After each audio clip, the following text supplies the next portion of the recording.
Assalamualaikum warahmatullahi wabarakatuh, Bapak Ibu. Selamat malam semuanya. Alhamdulillahirrabbilalamin. Puji syukur kita panjatkan kepada Allah Subhanahu wa Ta'ala yang telah mempertemukan kita kembali dalam kegiatan oksidasi. Obrolan asik seputar ilmu dan pembelajaran kelas kimia edisi kelima ini dalam kondisi sehat walafiat. Salawat serta salam tak lupa selalu kita haturkan pada junjungan kita, suri teladan kita, Nabi besar kita, Nabi Muhammad Shallallahu Alaihi Wasallam. Semoga keluarganya, sahabatnya, dan kita selaku umatnya yang mengikuti sunnah-sunnahnya semoga mendapatkan syafaatnya. Amin. Pembahasan kita kali ini adalah tentang strategi pembelajaran kimia kelas 11 dan 12 semester genap.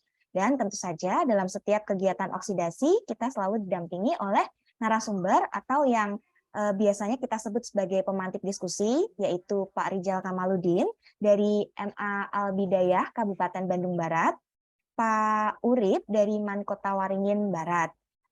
Tadi saya lihat Pak Sutardi ya, Pak Sutardi mungkin belum hadir dari Man 1 Sintang. Bapak Ibu, seperti yang kita rasakan bersama, yang sudah kita lalui bersama, bahwa pembelajaran telah memasuki pembelajaran normal. Kalau sebelumnya kita pembelajarannya PPKM gitu masih terbatas gitu tatap mukanya, tapi sekarang sudah pembelajaran normal setelah pandemi. Nah, selama pandemi kemarin berlangsung kita diberikan KD-KD esensial seperti itu. Kalau biasanya di kelas 11 kita mengajar 14 KD, tapi ketika kita diberi KD esensial, kita diberi KD hanya 11. Sementara di kelas 12, yang tadinya jumlah KD-nya 11, nah itu berubah menjadi 7 KD. Nah, bagaimana sih strategi pembelajaran yang tepat mengingat meskipun KD-nya sudah berubah gitu menjadi anggaplah lebih sedikit gitu dari 11 KD menjadi 7 KD untuk yang kelas 12, tapi tetap saja kita tuh untuk kelas 12 terutama ya masih sedikit berkejaran dengan waktu sehingga kadang-kadang kita itu tidak sempat untuk melakukan praktik di kelas 12. Ya, seperti itu. Nah, gimana nih kira-kira strategi pembelajaran yang tepat untuk kelas 11 dan kelas 12 di semester genap. Nah, kita persilahkan kepada para pemantik diskusi kita, Pak Rizal dan Pak Urip di sini. Selamat malam Pak Rizal, Assalamualaikum. Waalaikumsalam. Bagaimana suara saya? Jelas Pak, terdengar. Oke. Jadi tadi kami bertiga sudah diskusi, kemudian berdasarkan pertemuan oksidasi kita di minggu-minggu sebelumnya, apabila betul-betul di loss itu biasanya yang terjadi adalah kita terlalu melebar, kemudian tidak terarah, sehingga yang kita bahasnya jadinya nggak banyak. Maka untuk malam ini kami akan mencoba, meskipun kami tetap sebagai pemantik di sini, bukan narasumber, tetapi akan kita arahkan dengan menggunakan PowerPoint, supaya apa yang kita diskusikan lebih terarah. Nanti PowerPoint-nya masih bersifat editable ya, jadi akan kita share setelah kita tambahkan usulan-usulan dari teman-teman atau saran-saran atau kira-kira ada yang mau di-share berdasarkan pengalaman baik dari teman-teman. Kemudian yang 2 minggu yang lalu ada yang menanyakan notulensinya, sudah saya masukkan ke dalam PPT yang sekarang akan di-share. Jadi sengaja tidak saya share dulu supaya digabung dengan yang malam hari ini. Oke, baik Pak. Karena yang kemarin sepertinya membahas kelas 11 ya Pak ya. Sementara kelas 11-nya masih awal ya. Oh, kelas 11 awal. Baik Pak.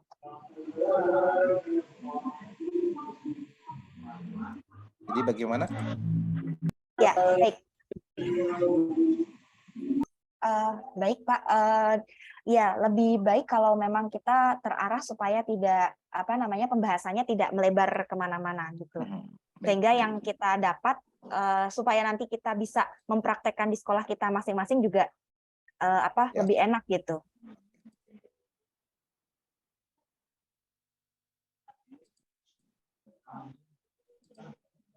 Gimana, langsung saja atau bagaimana? Ya, Pak, dipersilakan untuk langsung saja share screen-nya, Pak. Siap. Tunggu sebentar.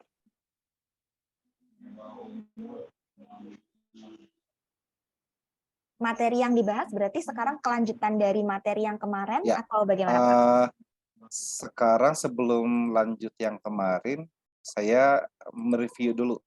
Oh, baik. Mereview dulu yang kemarin, baru setelah itu masuk ke yang sekarang. Pembahasan Cuma berikutnya. ya, cuma sekarang akan lebih fokus ke kelas 12 kimia karbon. Sebentar, sedikit lagi. Kalau yang pembahasan kelas 11 kemarin berarti tentang asam basa ya, Pak ya? Ya, baru sampai asam basa, belum ke hidrolisis, belum ke penyangga. Tapi sekarang ya dibahas sedikit saja. Ya.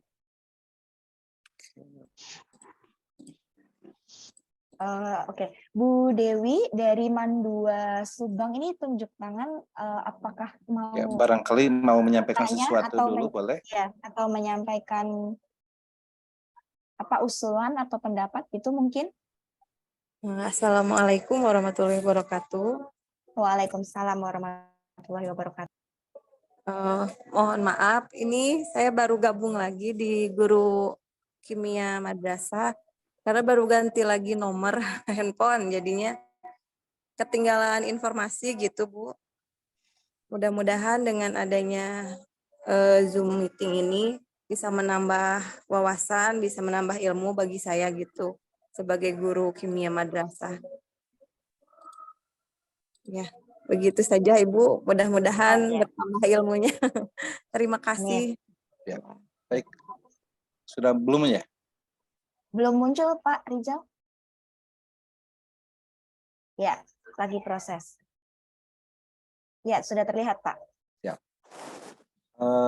Pak Ade, mungkin link Zoom malam ini di-share kembali di grup karena ada banyak yang baru gabung.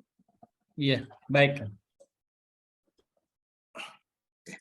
Assalamualaikum warahmatullahi wabarakatuh. Waalaikumsalam warahmatullahi wabarakatuh. Warahmatullahi wabarakatuh. Alhamdulillah, bismillah, alhamdulillah, wassalatu wassalamu ala rasulillah, sayyidina Muhammad ibn Abdillah, wa ala alihi wa ashabihi wa mawalah, amma ba'du. Seperti oksidasi di pertemuan sebelumnya, bahwa kami bertiga di sini, saya Rijal Kamaluddin, kemudian dibersamai oleh Pak Urip dari Kalimantan Tengah, serta Pak Sutardi dari Kalimantan Barat. Kami hanya berperan sebagai pemantik saja, bukan sebagai narasumber. Adapun PowerPoint yang kami share hanya untuk mereview materi atau pembicaraan ya, hasil diskusi oksidasi 2 minggu yang lalu, dan nanti ada poin-poin yang kita gunakan sebagai bahan untuk diskusi. Jadi kita supaya tidak melebar ke sana kemari.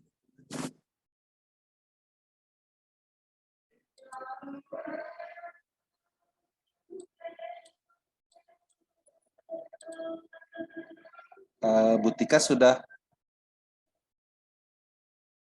PowerPoint-nya sudah ini ya, sudah mulai apa? Ya. Slideshow Sudah ya? slide, ya, sudah slide. Siap. Jadi masih sama dengan minggu kemarin, tajuk kita adalah strategi pembelajaran kimia untuk kelas 11 dan kelas 12 di semester genap, karena sekitar 1 atau 2 minggu lagi ya kita akan mulai kembali ke kelas untuk bertemu dengan anak-anak dan menyampaikan materi di semester genap. Nah, di sini ada daftar materi kimia kelas 11 semester genap. Minggu kemarin sudah kita bahas ya. Mulai dari asam basa, stoikiometri larutan, kemudian hidrolisis garam, larutan penyangga, titrasi asam basa kelarutan dan hasil kalkularutan, serta sistem koloid. Nah, adapun materi prasyarat yang sudah kita diskusikan 2 minggu yang lalu adalah untuk asam basa itu ada ikatan kimia, kemudian ada struktur Lewis, lalu ada tata nama oksida, asam, dan basa, Kemudian ada matematika dasarnya nyempil di sini, ya meliputi eksponen, akar, dan logaritma. Kemudian sebagai prasyarat selanjutnya yaitu elektrolit, lalu ionisasi dan disosiasi, konsep mol, serta kesetimbangan kimia. Ini sudah kita kupas 2 minggu yang lalu. Nah, sementara untuk bab selanjutnya, yaitu stoikiometri larutan, mungkin di sini teman-teman ada yang memasukkan bahasan stoikiometri larutan ini ke dalam asam basa, tapi ada juga yang mungkin yang terpisah. Kalau saya pribadi di sekolah terpisah. Jadi bab 5-nya itu asam basa, bab 6-nya itu stoikiometri larutan. Nah, mungkin untuk teman-teman apakah menyampaikan juga stoikiometri larutan ini atau bagaimana? Silakan Bapak Ibu, stoikiometri larutannya disampaikan secara terpisah atau tidak gitu ya Pak ya? Ya. Ini kebetulan kalau stoikiometri larutan yang konsentrasi gitu ya Pak, membuat larutan gitu, menghitung molar. Ya. Yang materi kelas 11 itu. Kalau saya terpisah Ya. Pak. Kalau Bu Tika sendiri materi Terpisah. ini setelah asam basa atau bagaimana? Sebelum Mau Pak Yadir? Mau sebelum Pak? asam basa Pak. Karena kalau di asam basa kan nanti menghitung konsentrasi pH sama dengan min log konsentrasi H+. Nah, itu berarti ini dulu gitu. Stoikiometri larutan. Pak Urip mungkin? Saya lanjutin sedikit saja sih kalau stoikiometri larutan. Ini kan konsep hitungan konsentrasi sudah disinggung di ini ya, di laju reaksi. Ya, betul. Jadi sedikit saja hanya stoikiometrinya artinya ketika terurai, hanya ini itu aja sih, terurai perbandingan koefisien, itu saja fokusnya di situ ya, mungkin sedikit menyinggung tentang konsentrasi. Itu aja kalau di saya. Oke. Bu Tika ada yang raise hand? Oh ya, Pak Syamsinar Sade, silakan Pak. Apa yang mau disampaikan? Boleh, silakan. Ya, saya Ibu. Oh, Ibu. Jadi kalau menurut saya stoikiometri larutan itu sifatnya itu agak meluas, meliputi masuk konsentrasi larutan, asam basa, kesetimbangan larutan, kemudian jelas dia meluas Pak. Sedangkan asam basa itu sendiri bagian daripada stoikiometri larutan. Jadi mungkin bagusnya itu stoikiometri saja Pak, menurut saya. Sama tadi dengan Pak Ur. Siap. Ya. Karena memang pada saat kita masuk ke laju reaksi, di situ kan memang perlu juga menyampaikan konsentrasi ya. Meskipun di KD-nya itu tidak ada ya tertulis bahwa ada tentang perhitungan konsentrasi. Ya. Tetapi karena salah satu faktor yang mempengaruhi itu adalah konsentrasi, kemudian kita menghitung orde juga berdasarkan data konsentrasi, maka mau tidak mau harus nyelipin si stoikiometri larutan yang bagian konsentrasi.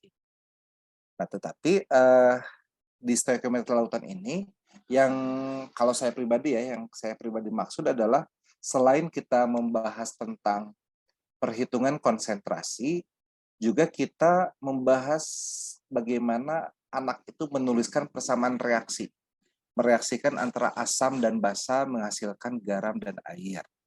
Kemudian kalau asamnya berupa oksida asam ditambah larutan basa, itu bagaimana?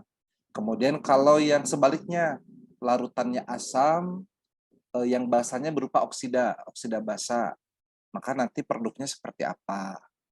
Lalu bagaimana kalau garam amonium, itu bagaimana? Kemudian bagaimana kalau yang direaksikannya itu menghasilkan zat yang bersifat hipotesis ya, menghasilkan H2CO3, menghasilkan NH4OH, maka anak-anak harus terlatih juga bahwa zat-zat tersebut itu langsung terurai menjadi air dan gas.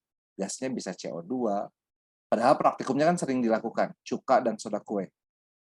Nah, berarti artinya persamaan reaksinya harus kuat juga di sini. sebagai materi prasyarat untuk stoikiometri larutan. Tentunya ya stoikiometri kelas 10 dan konsep nolnya juga harus diperkuat lagi. Jadi tambahannya di sini, di persamaan reaksi kimianya.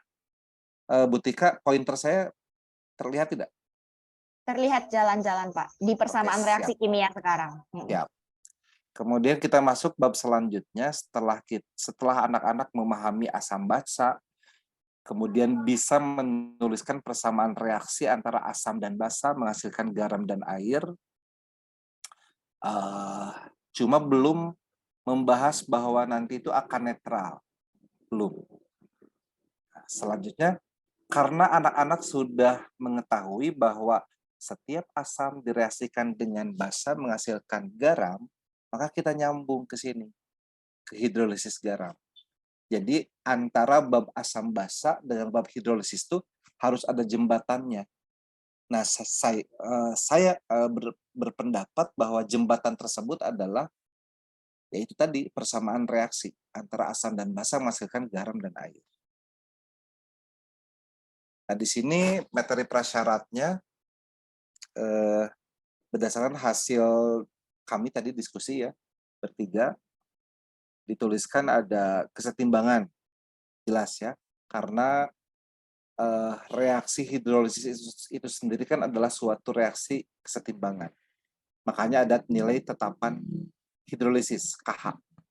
Artinya konsep kesetimbangannya harus kita kuatkan kembali. Lalu konsep asam basa dan konsep pH-nya, karena ada perhitungan pH. Lalu yang tidak kalah pentingnya adalah kekuatan asam dan basa. Anak-anak harus, ini terserah Bapak Ibu strateginya mau bagaimana. Apakah kekuatan asam basa ini sesuatu yang harus dihafal, ataukah harus dipahami, atau bagaimana? Terus karakter anaknya itu bagaimana? Nah, kita ke sini dulu nih.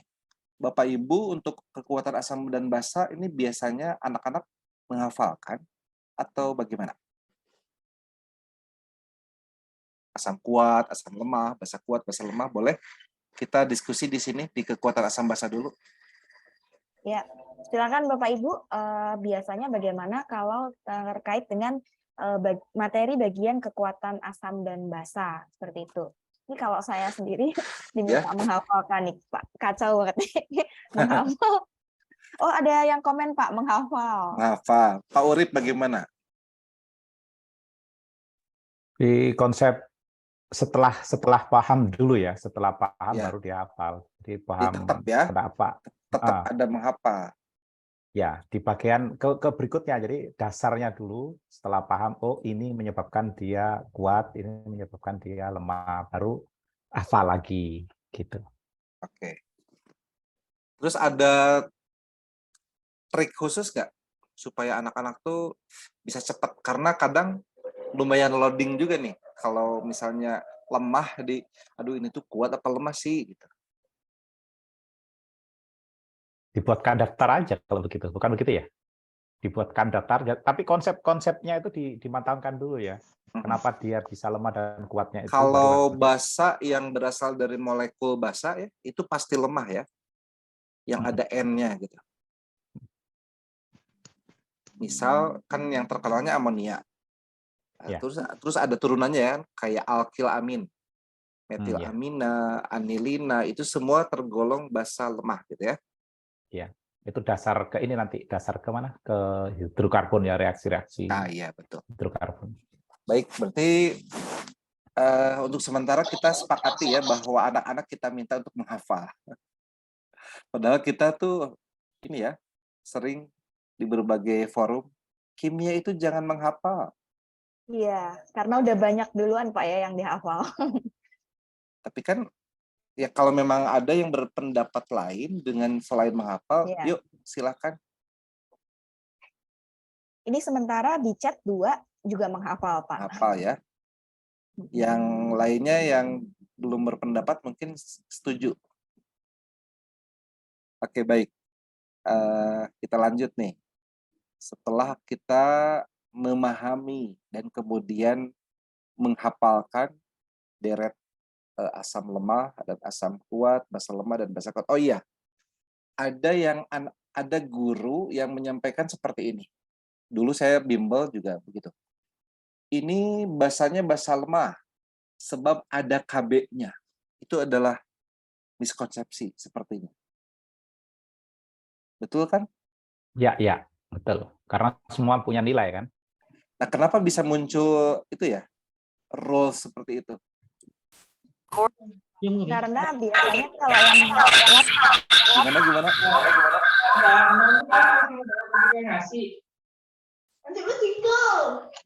biasanya kalau yang kuat tuh KB-nya tidak pernah dicantumkan gitu Pak, gitu. Karena kan Ya. terlalu besar gitu. Jadi yang biasanya dicantumkan tuh KB yang lemah. Jadi makanya Ya. muncullah statement bahwa kalau diketahui KB-nya itu pasti lemah gitu. Padahal kan semua asam, semua basa punya KA dan KB gitu. Ya, justru yang kuat itu KA dan KB-nya yang malah besar gitu kan.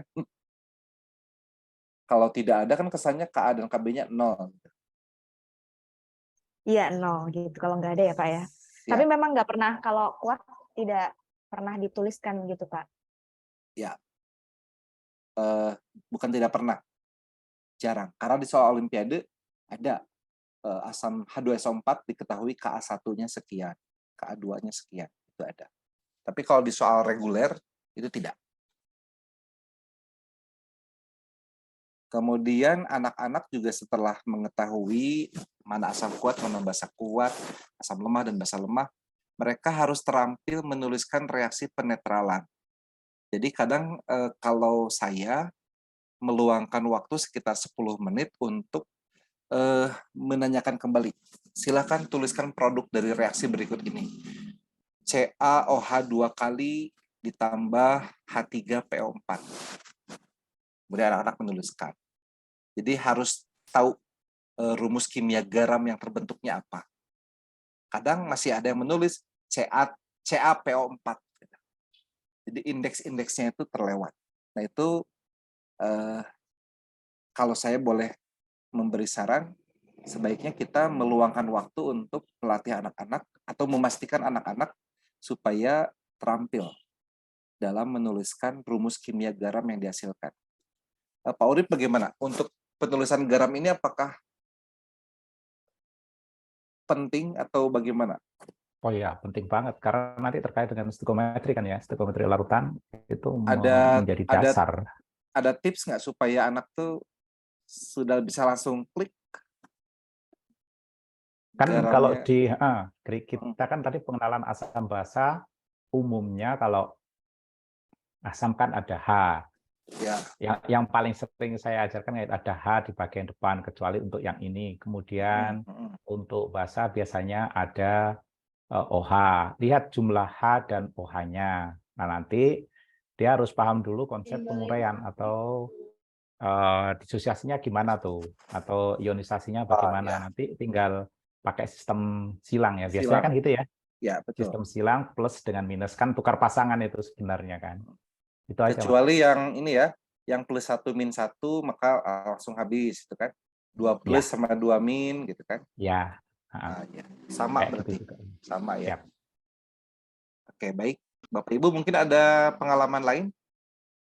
Cara lebih cepat misalnya supaya anak dapat menuliskan rumus kimia garam dengan tepat.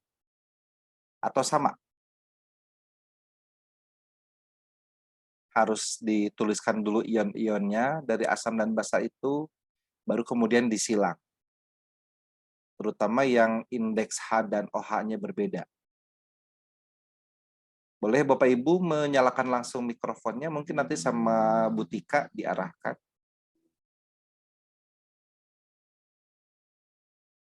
Atau sama saja atau bagaimana? Oh, ionisasi bagaimana? Ada tanggapan?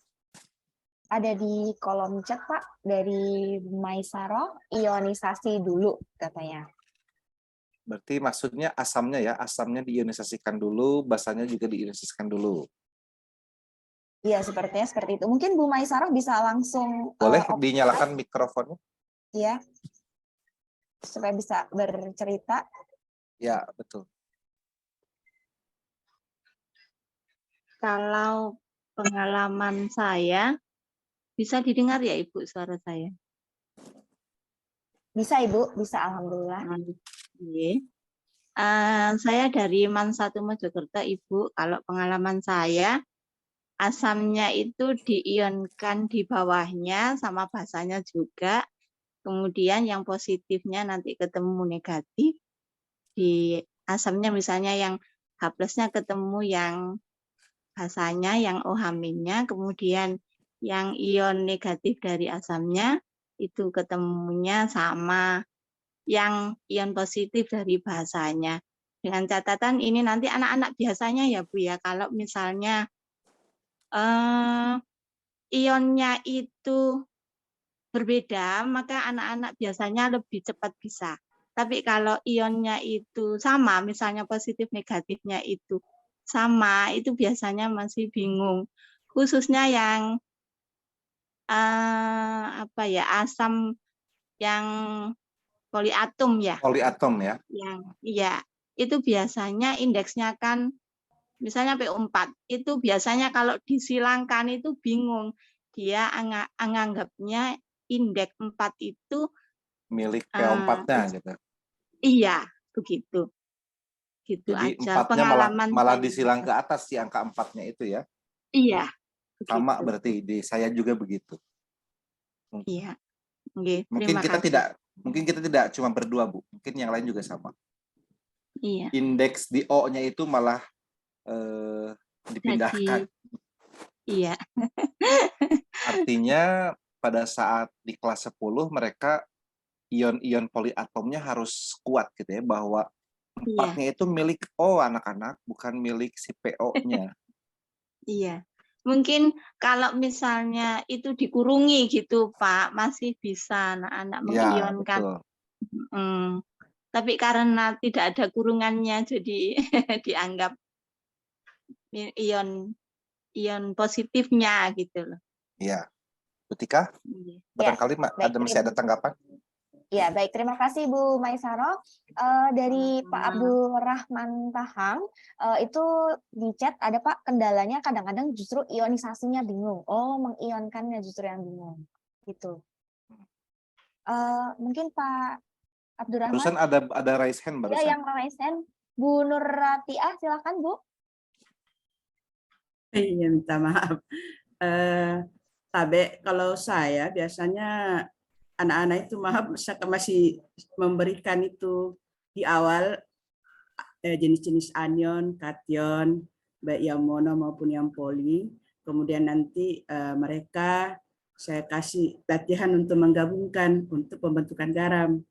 Jadi sebentar kalau pada proses ionisasi dia gampang kembalikan itu.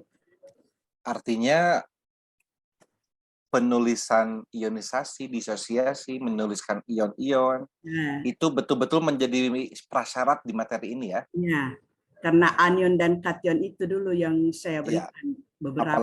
Apalagi untuk madrasah yang guru kimia kelas 10 dan 11-nya berbeda. Itu kan takutnya yang guru di kelas 10-nya terlalu singkat misal menyampaikannya sehingga kita harus mengulang kembali. Seperti itu mungkin ya, berarti sama semuanya kendalanya. Baik, kita lanjut. Setelah anak-anak terlatih menuliskan reaksi penetralan, kemudian atau reaksi penggaraman, materi stoikiometri larutan yang tadi disampaikan setelah asam basa itu adalah merupakan prasyarat untuk hidrolisis ini. Dan ionisasi disosiasi lagi-lagi akan dipakai di dalam hidrolisis garam. Kenapa?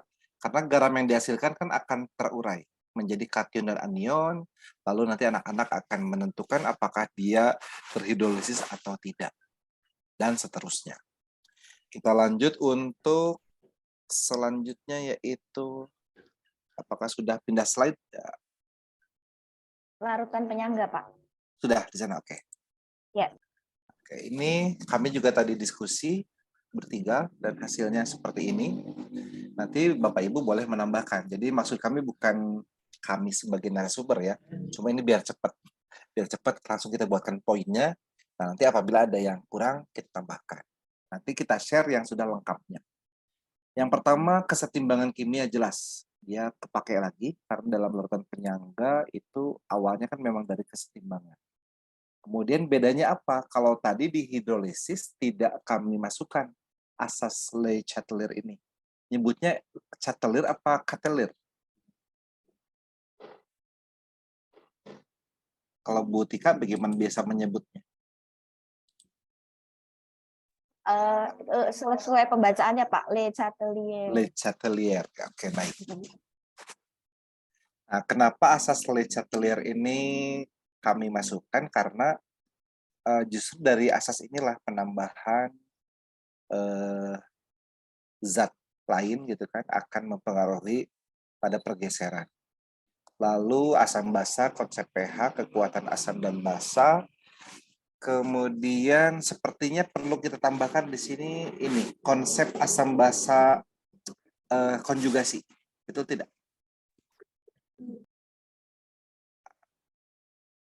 Sebagai materi prasyarat kelas 11 itu harus kita cantumkan secara lebih spesifik, yaitu tentang asam dan basa konjugasi.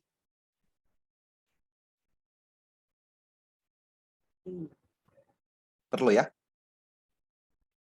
Maaf Pak, kalau saya di awal itu kan sudah diajarkan jenis-jenis ini, apa namanya ini, konsep asam basa.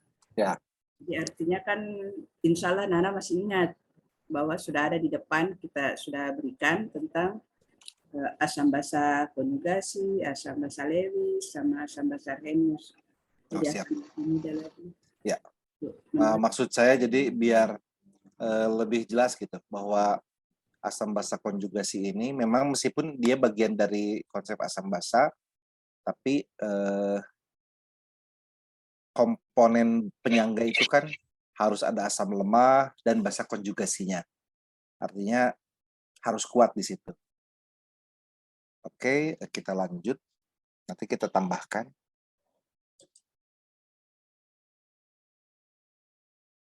Sekarang kita masuk ke titrasi asam basa. Ini juga sama, materi prasyaratnya adalah asam basa dan konsep pH.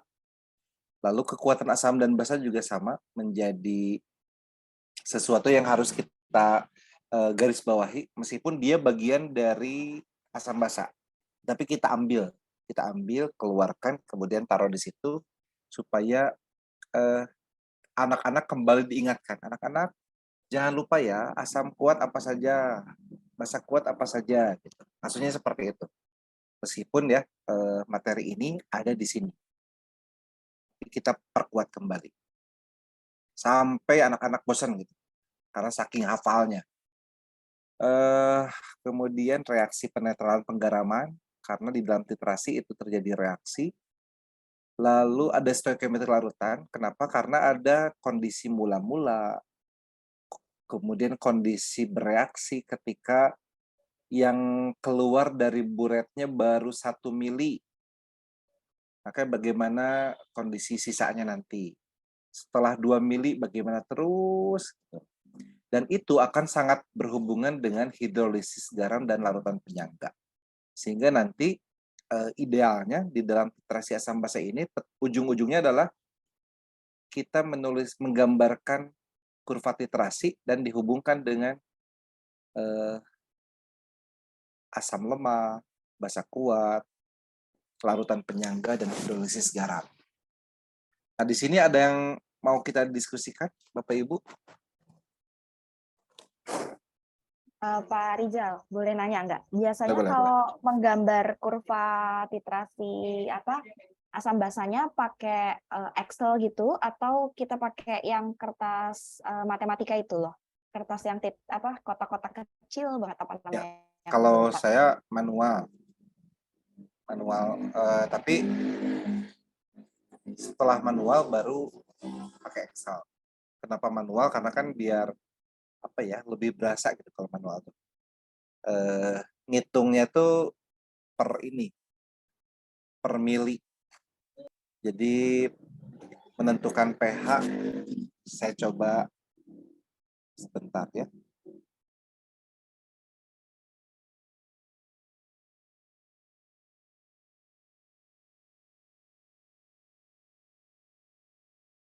Saya coba stop dulu yang ini. Nah, sambil menunggu, Bapak Ibu barangkali ada yang mau diobrolkan tentang titrasi asam basa ini. Silakan. Silakan Bapak Ibu yang mau sharing gitu atau bertanya mungkin terkait dengan titrasi asam basa.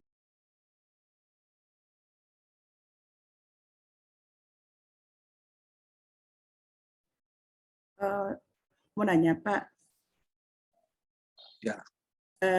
Untuk titrasi asam basa itu batasannya di mana Pak? Karena selama ini yang saya ajarkan hanya titrasi asam basa kuat saja. Kemudian menghitung kadar setelah titrasi, hanya menentukan apa istilahnya ini yang tidak sampai ke jenis-jenis titrasi yang lainnya itu. Hanya titrasi asam basa satu jenis saja selama ini yang saya berikan. Bagaimana itu Pak? Oke, baik. Kalau waktunya masih mencukupi, sebelum kita masuk ke titrasi asam basa, kita bahas dulu titrasi itu secara umum. Jadi titrasi itu apa, gitu kan? Kemudian setelah itu kita bagi dulu titrasinya. Anak-anak, titrasi yang umum itu ada titrasi asam basa dan ada titrasi redoks. Kenapa bisa ada dua seperti itu ya? Tergantung dari jenis reaksi yang terjadi. Untuk titrasi asam basa, contohnya misalnya ini, ya, cuka dengan NaOH, atau seperti yang tadi Ibu sampaikan, asam kuat dengan basa kuat, boleh. Terus contoh titrasi redoksnya, misal kalium permanganat dengan asam oksalat. Tetapi kan konsepnya berbeda. Cuma metodenya saja yang sama. Tetapi perlu disampaikan karena siapa tahu nanti di kelas 12, pada saat materi reaksi redoks, itu Bapak Ibu mau melakukan pengayaan untuk anak-anak yang nilainya sudah di atas KKM, yaitu titrasi redoks atau permanganometri. Tapi untuk pengayaan saja ini. Sementara yang lainnya remedial. Gitu.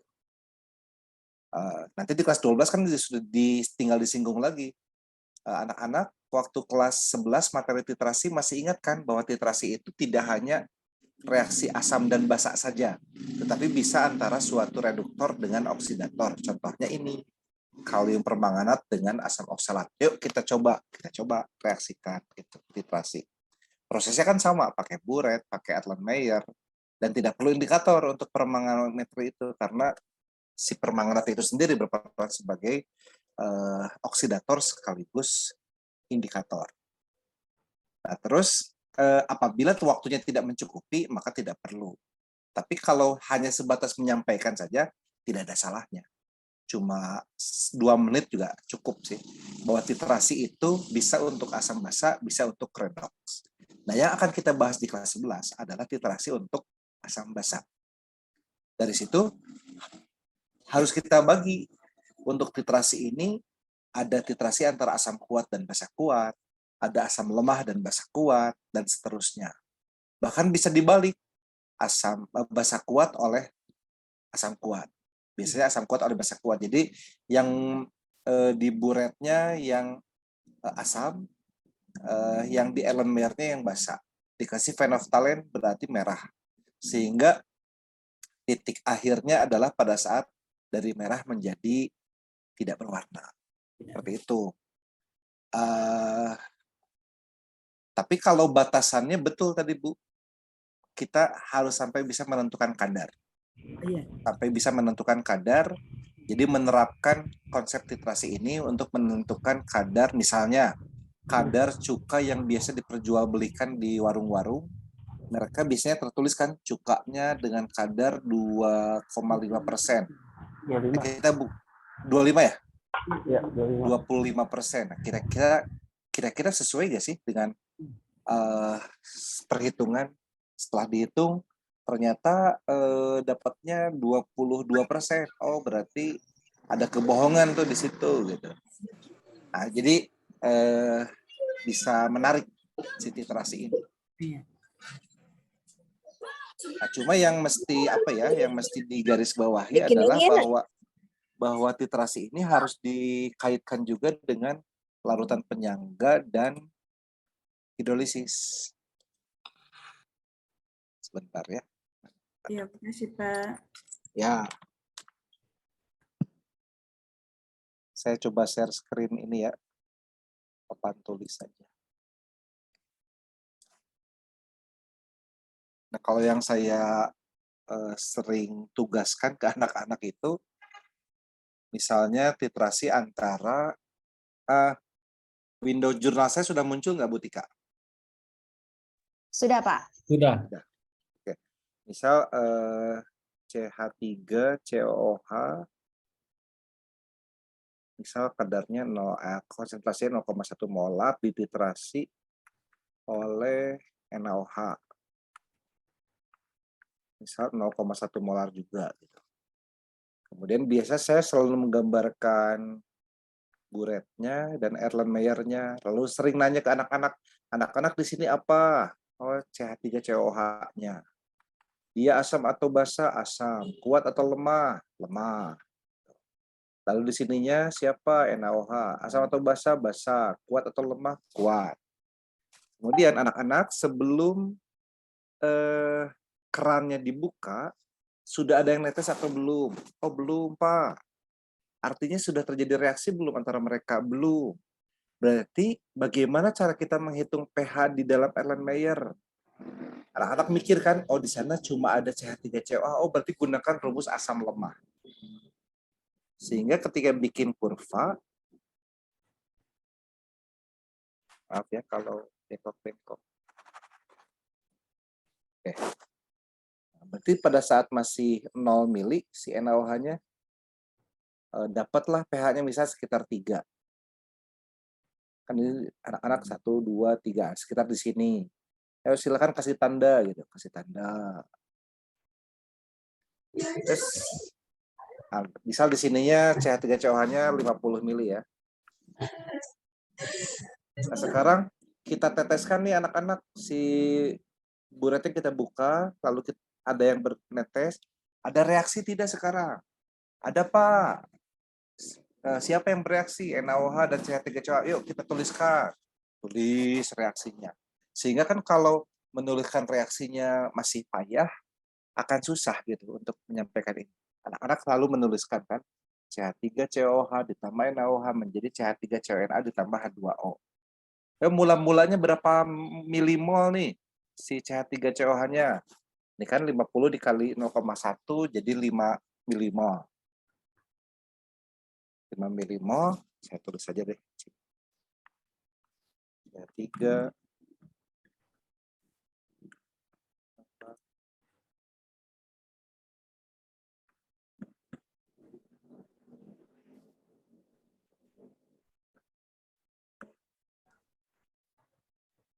maaf, asal tulisannya. Oke. Di sini anak-anak berapa milimol cukanya? 5, Pak. Kita tuliskan kan 5 milimol. NaOH-nya yang sudah netes 1 mili tadi, berarti berapa milimolnya? Oh, berarti 1 mili dikali 0,1, 0,1. 0,1 milimol. Nah, di sini pentingnya stoikiometri larutan. Anak-anak, di antara yang 5 dan 0,1 mana yang habis? Oh, jelas yang 0,1. Oh, berarti dia yang bereaksi. Yang namanya reaktan berkurang bertambah. Oh, berkurang. Jadi nanti akan dikurangi nih. 0, 0, 0,1, 0,1. Lalu nanti di sini misalnya oh ini 4,9, ini habis. Ini 0,1, ini 0,1. Anak-anak, kondisi sisa ada siapa? Ada CH3COOH sebagai asam lemah dan ada CH3COO- yang berasal dari garamnya sebagai basa konjugasi. Kira-kira kalau ada asam lemah dan basa konjugasi, itu apa ya?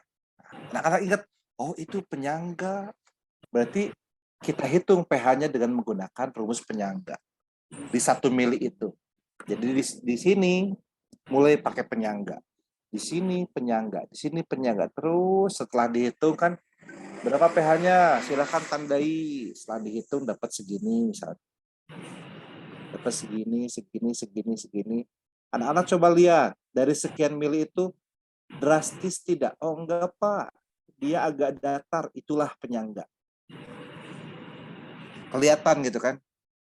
Nah, jadi kalau pakai Excel kan langsung jadi gitu. Nah, di sini kita bahas satu-satu gitu. Kelompok 1 bikin yang 1 mili, hitung. Kelompok 2 yang 2 mili, kelompok 3 yang 3 mili, kelompok 4 jadi per mili gitu. Nah, begitu masuk ke titik akhir titrasi, mulai kita persempit. Misal titik akhir titrasinya kan berarti di 50 mili juga ya. Nah, berarti di pas 49 mili, nah, itu makanya saya di kelas 11 semester 2 itu, anak-anak buku di semester 2 itu harus tebal. Karena kita akan menghitung pH pada saat titrasi ini banyak sekali. Terutama yang 49 milinya. 49,1, 49,2, 49,3, sampai 49,9. Terus saya lihat anak-anaknya masih semangat, oh kita tambah lagi, 49,91, 49,92, sampai 49,99. Masih menggunakan rumus penyangga, tetapi sudah mulai drastis. Kemudian begitu angka 50 mili berarti 5 mili, dia langsung begini kan. Anak-anak terjadi apa di situ? Oh beda ya, dua-duanya habis. Berarti hidrolisis. Oh ingat kembali materi hidrolisis. Setelah itu baru 50,01, 50,02. Ini isengnya guru kimia nih. 50,03. Hitung. Itu gunakan rumus apa? Oh, itu rumus basa kuat, Pak. Sebab yang tersisa tinggal basa kuat dan garam. Kalau ada garam, ada basa kuat, maka yang lain tidak berpengaruh. Pengaruhnya cuma garam. Cuma si basa. Maka gunakan rumus, nanti dia belok. Jadi ada 4 rumus di sini. Asam lemah, di sini menggunakan penyangga, di sini hidrolisis, di sini basa kuat. Nah itu Bu Nur Atiyah, kalau kita cuma mereaksikan asam kuat dan basa kuat saja, maka tidak ada waktu buat kita mereview materi penyangga dan hidrolisis. Tapi kalau kita reaksikan titrasinya asam lemah dan basa kuat, maka kita bisa sekaligus mereview materi penyangga, materi asam lemah, materi basa kuat, juga materi hidrolisis. Di dalam satu grafik itu lengkap. Seperti itu Bu Tika, saya tidak pakai Excel dulu. Pak, Ya, baik, Pak. Ya, silakan Bu, kalau mau bertanya boleh. Sedikit menyimpang dari sini, tapi tetap di kegiatan titrasi. Kalau bisa nggak yang diganti Pak, asamnya di buret? Oh bisa. Karena buret saya sudah ada 4 korban dan tidak bisa terputar itu, ini kerangnya itu apa namanya, menyatu. Kena basah gitu ya? Iya, kena basah. Kenapa? Karena kan biasanya kalau kelasnya kami berlanjut, itu tidak dikeluarkan dari buret, makanya. Enggak dibilas dulu pakai Aquades ya? Iya, sudah terlambat. Makanya sekarang saya pakai pipet lagi, pipet yang berskala itu. Ya, betul. Iya. Ya nggak masalah, nggak masalah. Kami kasih pakai pipet berskala, tapi kalau ada lagi sekarang pengadaan buret, cuman belum saya coba lagi pakai NaOH di buretnya. Jadi kalau memang bisa dan hasilnya sama, itu ya. Untuk Ibu ikut PKB nggak? Ikut, saya pas dah. Ah iya. Apalagi gitu kan di PKB kan kita menggunakan titrasinya yang asamnya di atas. Oh. Ya, waktu kita pelatihan di awal itu asamnya kita taruh di atas, basanya kita taruh di bawah. Kemudian jadi dia dari merah, kemudian kita titrasi, begitu menjadi merah pucat secara drastis, disitulah titik akhir titrasinya. Iya, makasih Pak. Ya, nanti boleh dicoba ya. Sebelum ke anak-anak kita coba dulu.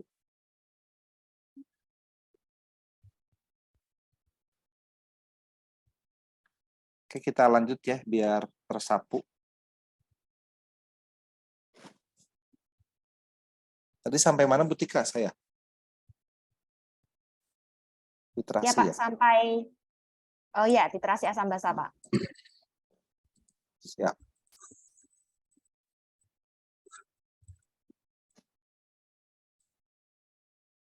Sudah slideshow kah? Belum Mbak, baru PPT Bapak. Sekarang sudah? Ya, sudah. Baik. Nah, Bapak Ibu, titrasi asam basa seperti itu ya. Barusan kita sudah ngobrol. Kita lanjut. Jadi di sini perlu kita berikan contoh titrasi asam lemah dengan basa kuat supaya hidrolisis dan larutan penyangganya semakin kuat anak-anaknya itu. Soalnya kalau asam kuat dan basa kuat saja, maka kita tidak ada kesempatan untuk membahas ulang hidrolisis dan larutan penyangga. Kemudian yang berikutnya adalah KSP. Karena KSP ini adalah salah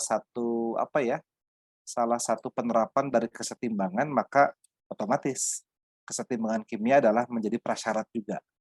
Jadi kesetimbangan ini betul-betul penting ya, makanya disampaikan di semester 1. Ada beberapa madrasah yang nggak keburu materi kesetimbangan. Jadi kemarin semester 1-nya itu hanya sampai laju reaksi. Terus tiba-tiba masuk ke semester genap, masuk asam basa. Ya bingung nanti. Nilai KA dan KB itu jadinya apa gitu. Tidak ada kaitannya dengan kesetimbangan. Jadi kalaupun Bapak Ibu kemarin hanya sampai laju reaksi, maka nanti pas masuk itu sebisa mungkin masuk ke kesetimbangan kimia. Lebih baik dikorbankan yang belakang seperti koloid dan KSP. Kesetimbangannya kita ambil.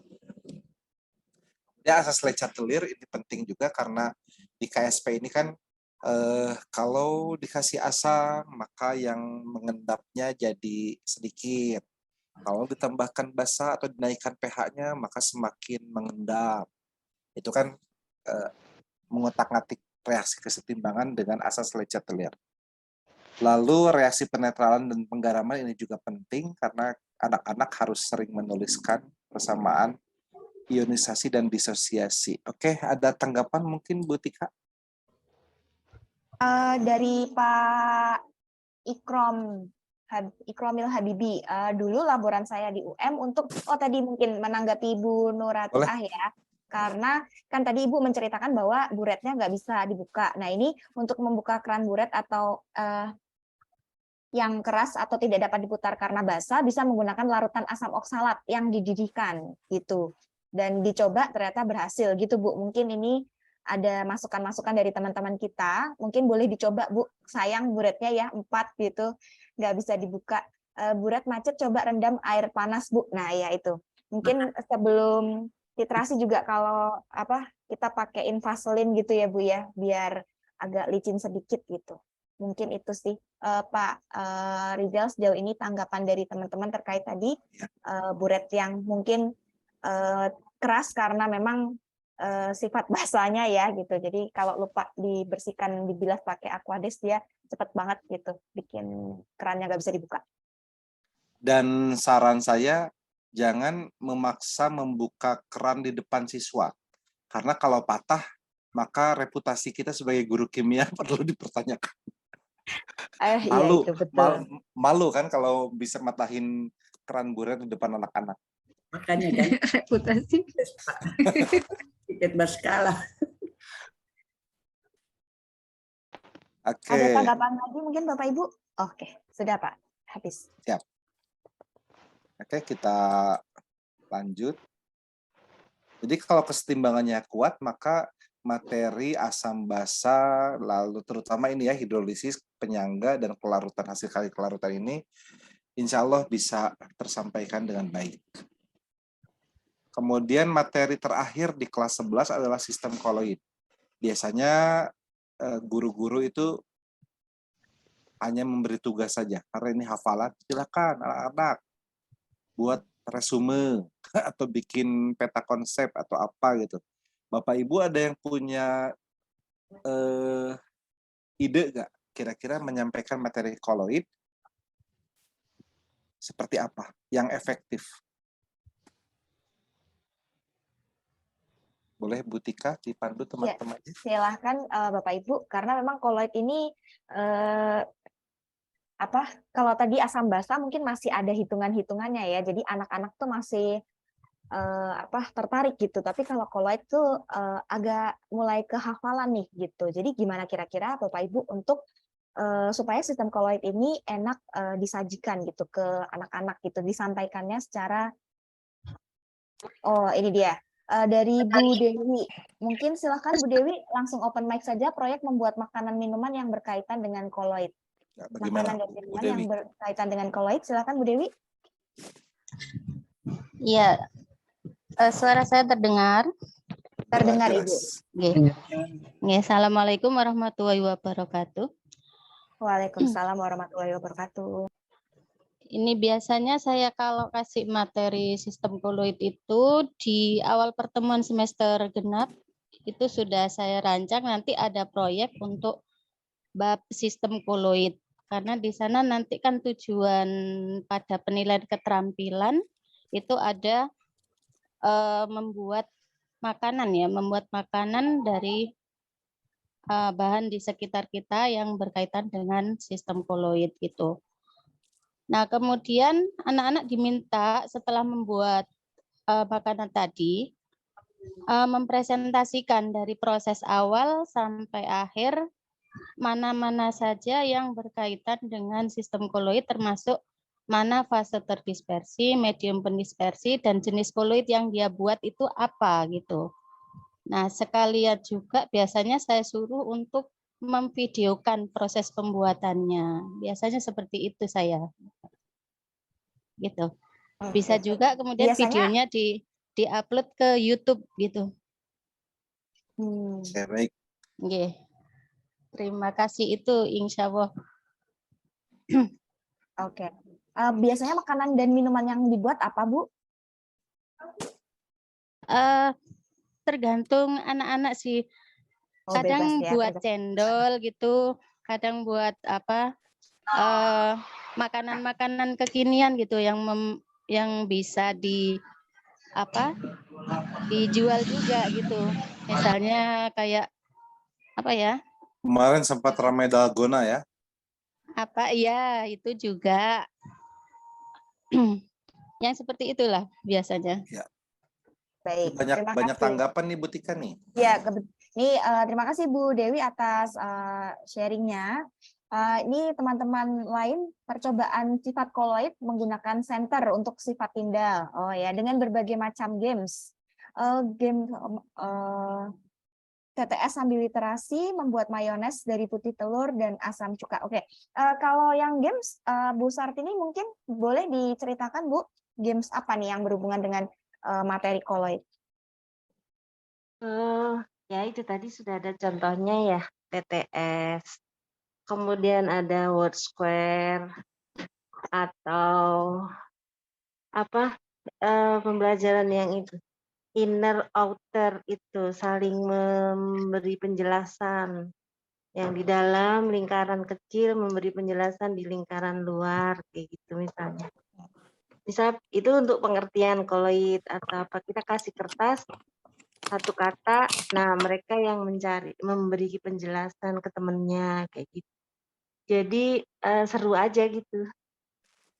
Gitu kira-kira Bu. Ya, mau nanya nih, kalau yang pakai TTS, yang pakai games, pakai apa segala macam, itu anak-anak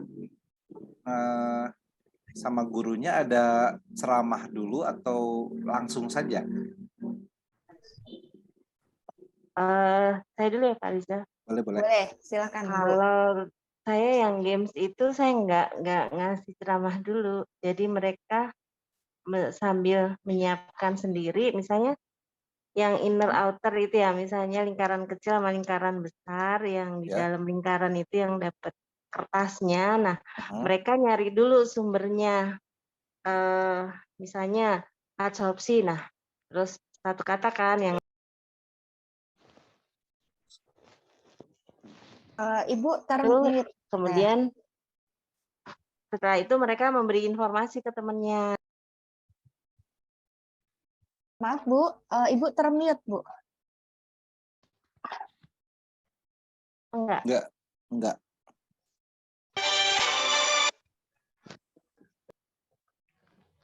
Ya. Sepertinya nanti ya kita harus kopi darat nih semua Rukimat buat mempraktekkan keseruan ini. Rijal bisa. Ada Mas, saya pakai HP soalnya. Ya, jadi kurang lebih gitu. Jadi siswa mencari sendiri informasinya, kemudian memberi tahu temannya. Kemudian juga misalnya TTS itu juga kelompok kan. Jadi kita tidak memberi materi dulu. Nah, jadi langsung mereka mencari informasi gitu. Ya, intinya tidak dimulai dari ibu dulu dengan ceramah gitu ya, Bu ya, tapi Iya, mencari tahu sendiri gitu. iya. Ya. Tuh. Oke, baik. Cuma mungkin ya menarik ya. Jadi anak-anaknya yang aktif, tapi tetap nanti pas kita mengakhiri kegiatan harus ada klarifikasi dari guru ya. Betul, Jadi Pak. misal kayak elektroforesis, kan anak-anak cuma baca aja gitu. Oh, pergerakan partikel koloid dalam medan listrik. Kita perjelas dengan contoh, misalnya anak-anak kalau koloidnya kita gunakan tanah liat, dia bergeraknya ke mana nih? Ke katode atau ke anode? Anak-anak harus cari dulu, oh tanah liat itu kan koloid yang bermuatan negatif. Berarti dia akan bergerak kemana? Jadi maksudnya setelah bermain dengan berbagai kata-kata kunci dalam sistem koloid yang banyak itu, lalu harus ada levelnya naik, menerapkan. Jadi tetap ada konsep di dalam koloid ini. Iya, betul, Pak. Siap. Ya. Sepertinya itu Pak, dengan ini tadi juga TTS literasi dan board game seperti itu. Oke, baik. Nah, di sini sudah kita pilih berbagai kata kunci atau prasyarat di sistem koloid ini. Pertama, anak-anak harus menguasai atau memahami klasifikasi materi, bahwa materi terbagi menjadi zat tunggal dan campuran. Kemudian kira-kira koloid ini masuknya kemana nih? Apakah ke zat tunggal atau ke campuran? Sehingga kita di atas meja itu bisa kita sajikan berbagai produk kan. Ini kira-kira unsur, senyawa, suspensi, koloid, atau larutan. Jadi kelima jenis materi itu kita sediakan semuanya di atas meja. Misal kita ada cincin emas, kita taruh di meja tuh, cincin perak kita taruh. Ini kira-kira masuk kemana? Ini sambil mengulang materi SMP atau materi hakikat kimia di kelas 10. Lalu klasifikasi campuran, pemisahan campuran. Kenapa kita jadikan materi prasyarat? Karena di dalam sistem koloid kan ada proses penyaringan ya. Penyaringan koloid itu hanya bisa dilakukan dengan nanofiltrasi atau ultrafiltrasi. Berarti nyambung tuh ke pemisahan campuran. Kemudian dimensi partikel. Ini bisa nyambung juga nih ke nanoteknologi yang kurikulum merdeka. Jadi ke koloid ini. Lalu kepolaran.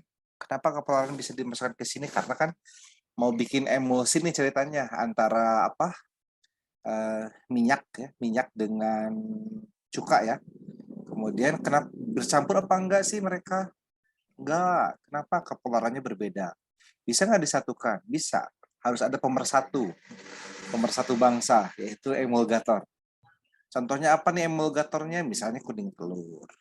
Itu kan ada kaitannya dengan kepolaran. Lalu elektrolit, ini kaitannya dengan koagulasi. Bahwa koloid bisa mengalami penggumpalan, salah satunya dengan penambahan elektrolit. Makanya tawas gitu kan bisa digunakan untuk menggumpalkan kotoran di sungai. Karena tawas itu sendiri kan merupakan elektrolit. Apa jadinya kalau kita tambahkannya yang bukan elektrolit? Maka si koloid tadi tidak akan menggumpal. Berarti perlu nih elektrolit. Lalu reaksi redoks, kok mesti masuk nih reaksi redoks? Karena salah satu pembuatan koloid adalah dengan reaksi redoks. Misal sol AS2S3, sol belerang, sol emas, itu melalui reaksi redoks kita bisa buktikan dengan contoh persamaan reaksinya. Lalu reaksi metatesis atau dekomposisi rangkap, ini juga sama perlu menjadi prasyarat sebab salah satu pembuatan koloid adalah dengan reaksi pengganti dekomposisi rangkap ini. Oke. Ada tanggapan mungkin Ibu Tika tentang koloid ini?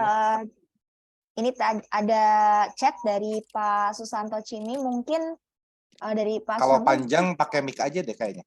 ya bisa langsung open mic saja Pak untuk menceritakan. Ini kayaknya Pak Susanto ini juga di grup juga aktif ya gitu untuk membagikan praktek-praktek pembelajarannya gitu. Jadi silakan Pak untuk berbagi kira-kira apa ya gitu. Mungkin yang belum melakukan gitu. Jadi bisa ikutan untuk melakukan gitu Pak. Silakan Pak. Ya, ayo Mas.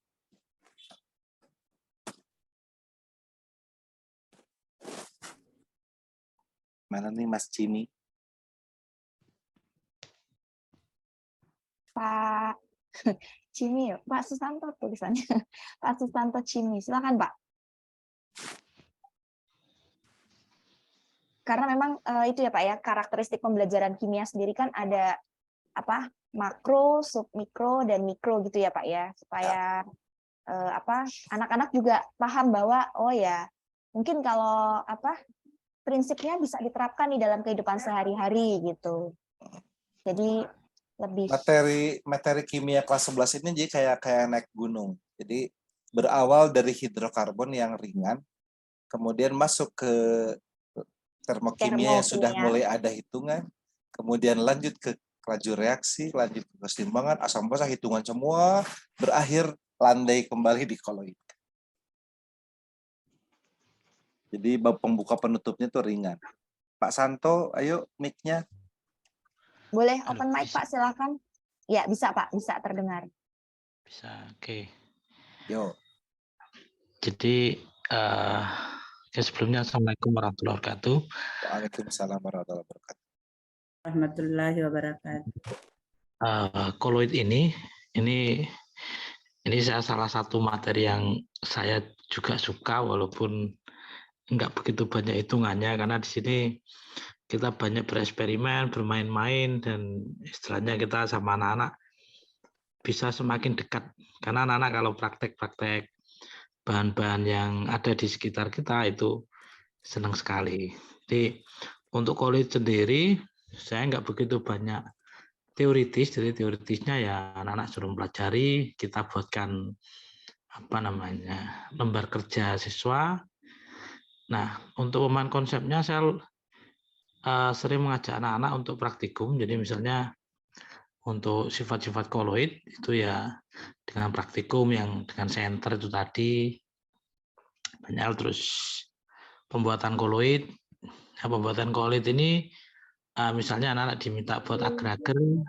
Nah, ini berbagai macam varian yang mungkin juga pernah dilakukan oleh teman-teman yang lain, misalnya dengan menambahkan susu, agar-agarnya bagaimana. Jadi dengan makanan-makanan artinya yang rasanya enak juga sifat koloidnya juga dapat situ untuk pembuatan koloid. Jadi makanan-makanan yang dengan berbagai varian. Jadi bagaimana kalau ditambahkan koloid yang lain, misalnya susu, dan satunya tidak, itu pengaruhnya seperti apa. Anak-anak diminta mengamati dan akhirnya diminta juga menyimpulkan nanti pengaruhnya bagaimana. Dan juga sering juga di hal yang lain, bagaimana apakah koloid itu sangat stabil, apakah tidak bisa terganggu kestabilannya. Nah, saya sering juga kebetulan di lab saya itu ada kompor dan beberapa perlengkapan dapur, misalnya wajan itu saya memang ada. Saya minta sekolah dan itu untuk keperluan praktek dan juga untuk keperluan saya pribadi kadang-kadang. Nah, itu anak-anak saya tunjukkan telur, dan satunya saya rebus, satunya saya goreng. Jadi anak-anak saya minta untuk mengamati dan endingnya menyimpulkan sifat. Jadi kalau dan juga jika telur atau susu saya tunjukkan terus ditambahi cuka, satunya tambahi garam, satunya tidak ditambahi apa-apa. Nanti selang berapa menit itu pengaruhnya seperti apa. Nah, ini yang sering kali juga sering saya tunjukkan kepada anak-anak. Dan anak-anak dengan percobaan-percobaan semacam itu saya merasakan anak-anak itu bahagia sekali, benar-benar inilah belajar dibanding gurunya hanya nyerocos sendiri menerangkan teori. Jadi anak-anak juga ikut aktif untuk memastikan bahwasanya konsep yang ada di buku itu memang benar-benar terjadi dan bisa dipraktekkan dalam keseharian. Artinya memang benar itu konsep itu. Oke, sementara itu Mas Rizal, terima kasih. Oke, makasih Mas. Baik, Bu Tika, kita lanjut saja ya. Ya, Oke, baik. terima Bapak kasih Ibu, Pak. oke, terima kasih buat semuanya. Materi sistem koloid adalah materi terakhir yang ada di kelas 11. Kalau misalnya tersisa hanya 1 minggu, maka saya sarankan sih ya kayak tadi, kita bermain-main. Jadi jangan dibanyakin ceramahnya. Ceramahnya sudah habis di materi asam basa. Baik, kita lanjut. Sudah terbukakah slide berikutnya? Masih di sistem koloid, Pak. Baik, sekarang sudah ya? Sudah. Nah, ini adalah saya rangkum notulensi pertemuan 2 minggu yang lalu. Ya, ini materi asam basa tips dan triknya ya. Mulai dari pahami materi, kemudian kaitkan dengan dunia sekitar atau contextual learning, kemudian beri penguatan keislaman, lalu hadirkan stimulus di setiap pertemuan, bahkan di soalnya pun kita kasih stimulus. Jangan kita ngajar nggak pakai stimulus, terus tiba-tiba di soalnya sok-sokan pengen kayak soal AKMI, banyak stimulusnya. Sementara pas ngajar nggak ada stimulus sama sekali. Nah itu jadi harus sejalan apa yang ada di evaluasi dengan apa yang terjadi di kelas. Lalu hindari miskonsepsi dan inkonsistensi, serta lakukan percobaan di setiap bab. Ya, di sini bisa dilihat ya, ada bunga yang sejenis tetapi dengan pH yang berbeda-beda. Ini pH asam, ini pH netral, ini pH basa. Lalu, nah ini ya, ini nyambung asam basa, kemudian hidrolisis garam. Nah, ini penggunaan pupuk yang bersifat asam, kemudian tanahnya menjadi bersifat asam, lalu dinetralkan dengan kapur pertanian yang bersifat basah sampai netral kembali sehingga tanahnya bisa kembali ditanami. Lalu berkaitan juga dengan berbagai jenis garam. Kemudian di sini ada hemoglobin yang merupakan komponen buffer di dalam tubuh kita. Ini adalah rangkuman tanggapan dari teman-teman di pertemuan oksidasi yang sebelumnya. Ada ice breaking, menyediakan karton putih, diolesi kapas yang dibasahi dengan larutan basah dan seterusnya. Kemudian ice breaking yang lainnya menyampurkan larutan kapur dengan kembang sepatu dan seterusnya. Ini semua sudah kita diskusikan di oksidasi sebelumnya. Nanti saya share sekaligus ya satu slide ini, satu PPT ini. Kemudian ini tambahannya mungkin ya untuk praktikum asam basa yang mudah. Sudah ada videonya kah Bu Tika? Ada gambar tahu Pak. Oh, siap. Nah, ini sediakan 2 buah tahu dengan warna yang sama-sama berwarna kuning. Nah, sebelum kita putar nih, Bu Tika aja nih biar gampang. Bu Tika coba tebak, kira-kira tahu mana nih yang asli pewarnanya alami? Coba tebak. Yang pewarnanya alami ya? Mungkin yang sebelah atas itu, Pak, atau bawah? Yang atas ya? Iya. Yang atas, nah, teman-teman kata Bu Tika, tahu yang pewarnanya alami menggunakan kunyit adalah yang atas. Nah, kita coba nih. Nah, anak ayo kita buktikan, kita teteskan air sabun ke atasnya.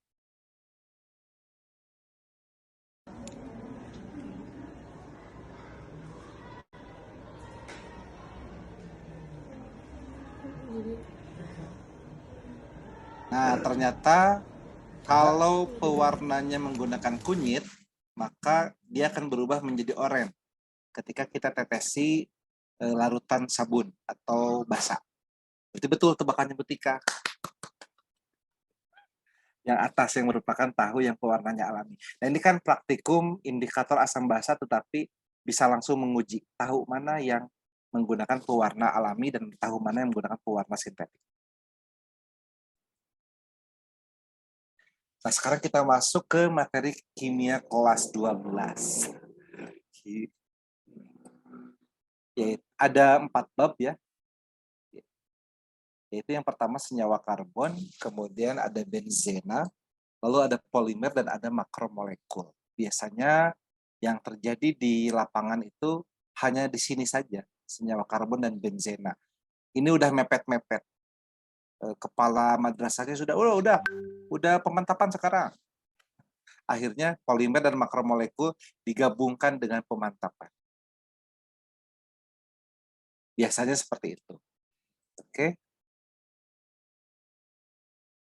Materi prasyarat kelas 12 ini, jadi senyawa karbon ini kan berkaitan sekali dengan benzena. Jadi kita nggak bisa ke benzena dulu, harus senyawa karbon dulu. Senyawa karbon, kemudian masuk ke benzena, apabila masih ada waktu, kita masuk ke polimer, apabila masih ada waktu lagi, kita masuk ke makromolekul. Kenapa saya bilang apabila masih ada waktu ya, karena memang kebanyakannya seperti itu. Nah, jadi keempat ini sudah saya gabungkan saja jadi kimia karbon gitu ya, dengan materi prasyarat diantaranya seperti ini. Pertama, hidrokarbon. Hidrokarbonnya sengaja kami pecah-pecah di sini. Ada pertama klasifikasinya dulu. Klasifikasinya pun berdasarkan beberapa kategori. Misal, alkana alkuna kah? Atau alifatik dan alisiklik kah? Atau jenuh dan tak jenuh kah? Atau bergugus fungsi atau tidak bergugus fungsi kah? Jadi itu pengklasifikasiannya harus sesuai dengan kategorinya. Kemudian kita harus menguatkan kembali struktur dan tata nama hidrokarbon. Jangan sampai kita bahas senyawa karbon tapi masih ada anak yang menggambarkan karbon dengan 5 ikatan. Kelebihan atau kurang 3 ikatan. Jadi kekhasan atom karbon itu harus kembali kita perkuat. Kemudian isomer hidrokarbon, isomer struktur dan isomer ruang. Lalu kita klasifikasikan kembali menjadi isomer kerangka, lalu ada posisi, kemudian fungsi, lalu ada geometri. Kalau optik kan jarang, tetapi di senyawa karbon ini kita penting membahas isomer optik. Lalu sifat fisik dan kimia, titik leleh, titik didih, senyawa karbon itu berkaitan dengan jumlah atom karbonnya. Kemudian sifat kimia berkaitan dengan reaksi-reaksinya. Kita kenalkan kembali tuh reaksi adisi, eliminasi, dan substitusi. Karena mungkin sebagian besar anak-anak di kelas itu sudah lupa. Karena kan materi hidrokarbon ada di semester 1, bab 1, kemudian kepotong kan sama bab hitungan sampai koloid, akhirnya lupa mereka tuh. Saya suka nanya sih ke anak-anak, masih ingat nggak reaksi-reaksi senyawa karbon? Terus mereka bilang lupa. Terus saya tanya, emang pernah ingat? Terus mereka ketawa semua kan. Pas saya tanya begitu, memangnya pernah ingat? Kalau lupa masih mending. Ini kalau yang tidak lupa sama sekali, artinya tidak ada yang diingat. Nah, kemudian setelah kita bolak-balik ini mengingatkan mulai dari klasifikasi hidrokarbon sampai reaksi-reaksi hidrokarbon, nanti penting juga kita mengingatkan tentang konsep keelektronegatifan. Karena nanti kaitannya dengan gugus-gugus, ya, kemudian reaksi-reaksi, lalu struktur Lewisnya harus diperkuat kembali, ikatan kimia, kemudian geometri molekul, karena nanti kan ada yang linear, struktur karbon itu ada yang segitiga planar dan ada yang tetrahedral. Sudut ikatan, kemudian kepolaran, ini polar atau non polar, gayanya apa, apakah ada ikatan hidrogen di situ, kalau ada berarti titik didihnya pasti besar. Contoh pada alkohol, tapi pada ether tidak ada ikatan hidrogen, makanya titik didihnya kecil, gitu kan? Itu menjadi syarat di dalam materi hidrokarbon. Kita lanjut. Nah ini multi level representasi atau 3 dunia dalam pembelajaran kimia untuk kimia karbon. Saya biasanya selalu memperlihatkan seperti ini. Anak-anak, di sini ada butanon, salah satu contoh senyawa karbon. Kemudian diperlihatkan cairannya. Bahkan kita bukan hanya gambar, tapi betul-betul diperlihatkan ke anak-anak. Salah satu tipsnya, apabila di sekolah kita tidak ada yang namanya butanon ini, kita gunakan saja air biasa, karena tampilannya sama. Terus kita kasih label, diketik, di print, tempelkan. Sedemikian rupa seperti dari toko kimia. Anak-anak, ini adalah butanon. Sama kayak air gak? Oh mirip, sama-sama tidak berwarna. Nah ternyata di dalamnya ada seperti ini. Ada yang begininya, ada yang begini. Oh ini level submikronya. Ini level makronya yang kita pegang tadi, yang kita pura-pura itu adalah butanon, padahal cuma air biasa. Lalu ini adalah dunia simbolnya. Jadi jangan kebalik. Jangan dari menuliskan simbol dulu, baru membuat molekulnya, baru contohnya. Sekarang semua sudah dibalik. Jadi dari contoh dulu, baru ke representasi molekulnya, kemudian ke simbolnya. Terakhir baru simbol. Jadi kita dibikin senang-senang dulu di awal, baru pusing belakangan. Jangan pusing di depan, kemudian anak-anak sudah ilfil duluan. Jadi mau diajak senang-senang di belakangnya sudah nggak mau, karena udah pusing duluan. Maka kita buat seru-seruan itu di depan. Nah ini ya kalau kita bahas jadinya seperti kuliah, jadi ini saya skip saja, nanti sampaikan tentang resonansi itu apa. Kemudian kita ulang kembali reaksi asam basa, terutama konsep asam basa menurut Lewis. Ya. Kemudian, yang ini Brewster-Lowry ya, Brewster-Lowry dan Lewis. Lalu kita kenalkan juga nih, boleh ini sebagai materi reguler, boleh juga sebagai materi pengayaan tentang panah lengkung. Panah lengkung harus konsisten bahwa arahnya itu selalu dari yang negatif ke yang positif. Jadi tidak sembarangan panah lengkung ini, selalu dari yang negatif ke yang positif. Kemudian reaksi-reaksi molekul organik. Kemudian ada istilah transfer elektron, seperti ini AlCl3 ketemu NH3 membentuk suatu kompleks. Lalu kita kenalkan juga karbokation. Mohon maaf Bapak Ibu, ini mungkin pengayaan ya untuk anak-anak. Kemudian ada yang disebut sebagai heterolisis dan seperti ini, ada yang seperti ini. Ada yang menghasilkan karbokation, ada yang menghasilkan karbanion. Untuk anak-anak mungkin ini tidak penting, tetapi sebagai guru ya harus. Kemudian ada istilah nukleofil dan ada istilah elektrofil. Oke.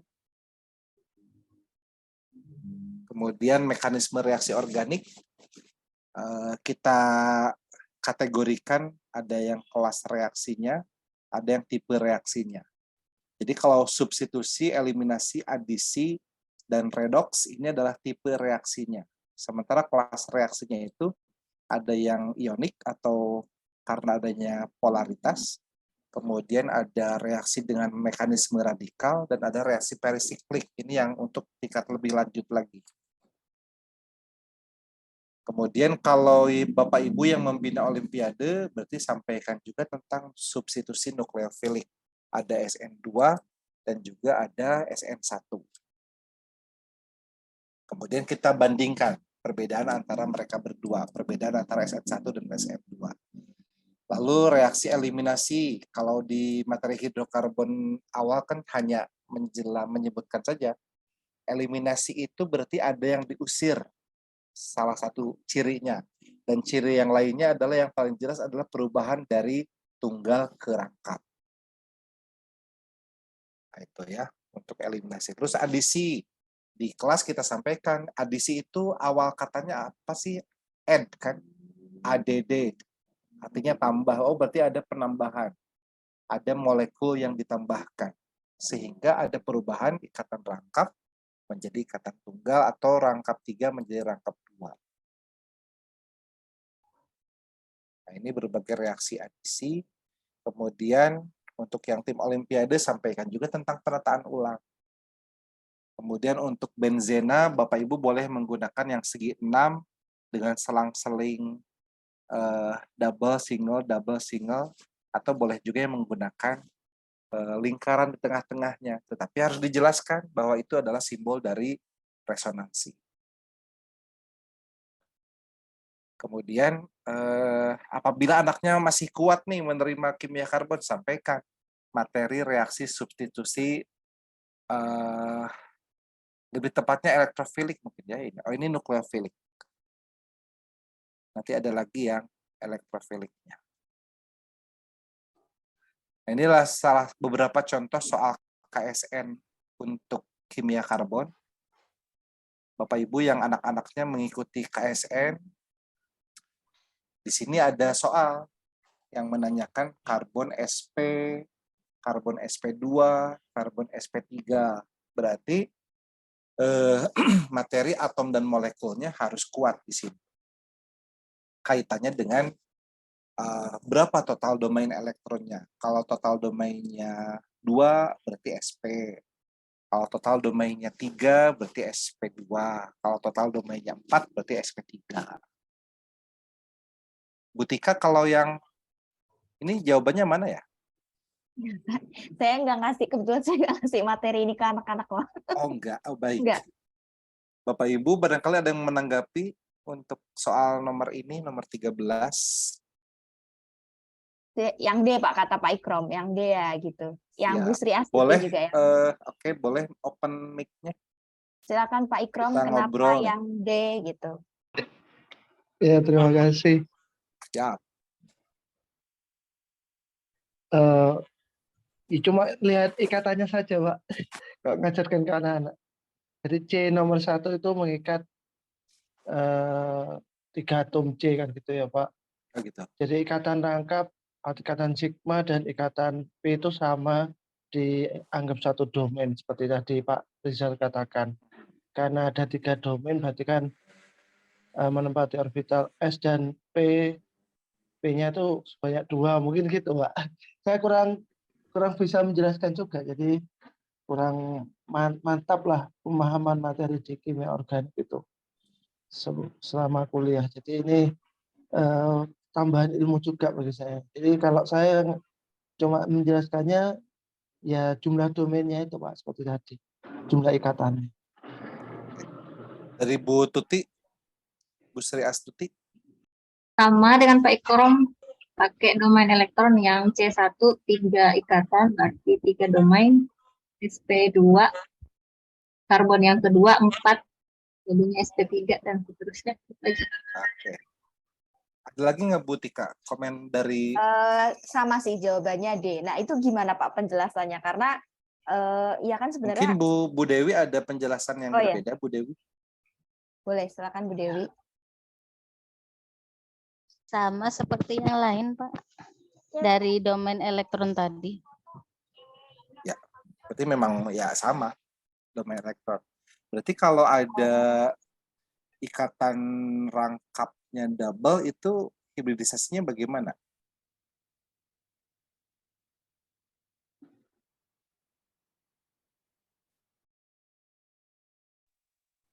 Ikatan rangkap 2 ada 2 bersebelahan gitu ya Pak maksudnya?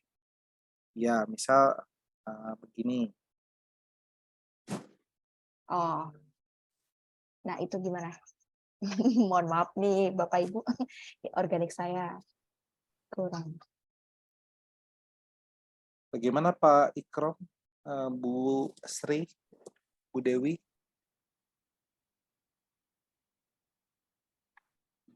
Untuk yang ini hibridisasinya apa nih? SP itu dua domain. Apa seperti Oh, itu, Bu Pak? Rini. Bu Rini, Bu Dewi, Pak Ahmad Ali jawabnya semuanya SP, Pak. Nah, boleh dari Bu Rini dulu. Silakan Bu Rini, kenapa SP gitu? Bagaimana dia bisa SP gitu? Iya, izin Pak. Jadi kenapa ikatannya SP? Karena si atom C tersebut terikat pada 2 atom karbon. Jadi hanya mengikat 2 atom gitu. Tidak ada atom yang lain. Jadi ikatannya cuma 2 aja. Kalau 2 berarti SP gitu, hibridisasi. Siap. Pak Ahmad.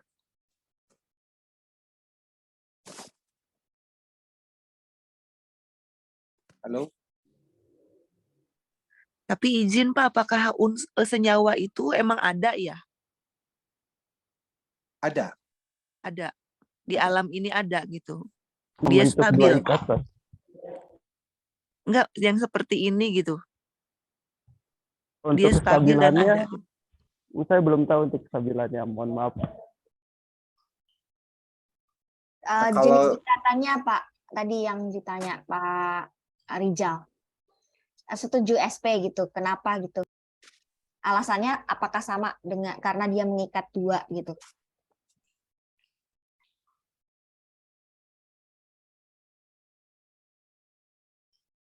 Atau yang begini misal. Kan tidak harus C ya.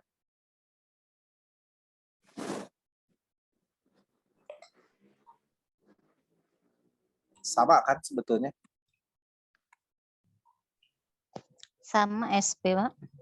Ya. Ya artinya jangan karbon dengan karbon saja. Assalamualaikum. Izin Ustaz. Boleh Pak Ahmad mau menjelaskan?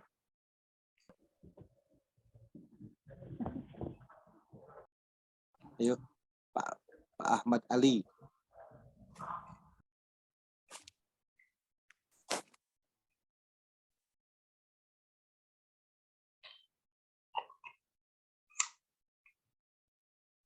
Oke, baik, kita lanjut ya. Jadi hibridisasi atom karbonnya jangan didefinisikan karbon dengan karbon saja, karena kan untuk yang golongan misalnya amina gitu kan,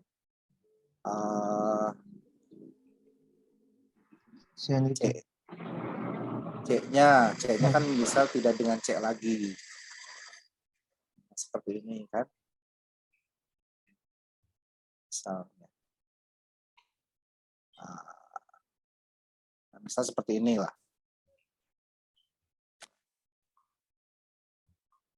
Nah ini kalau kita mendefinisikan dia hibridisasinya adalah sp3 karena mengikat 3 atom karbon.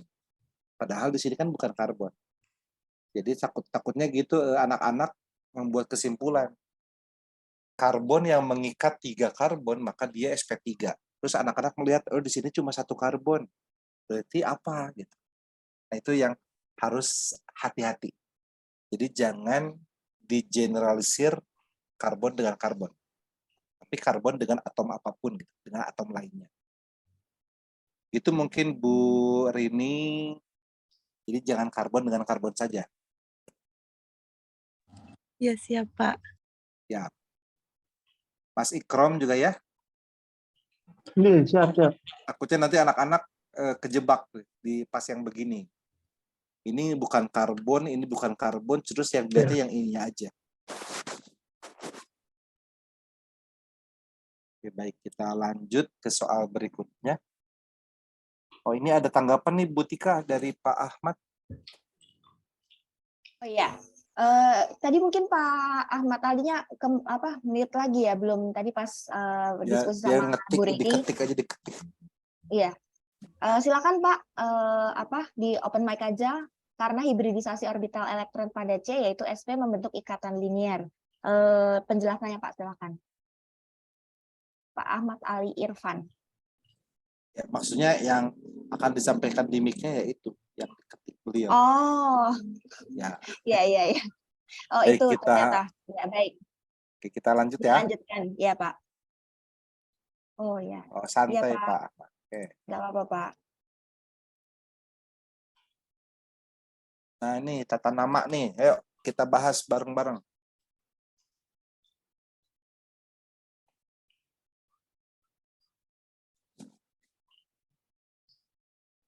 Yang mana ya?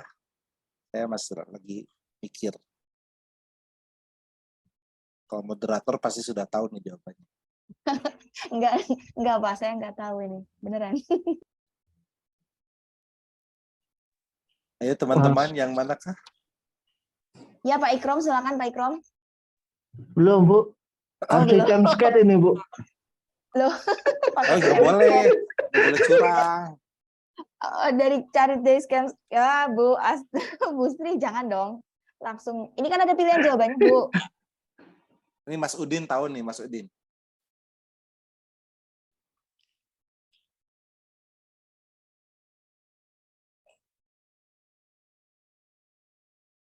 Ini kalau gurunya nyari dulu di Samscat gimana Ya muridnya? gimana anaknya? Yang jelas Z itu, Pak. Ini Z ya. Yang mana Pak? Yang jelas Z katanya. Oh, yang jelas Z. Kayaknya, Pak.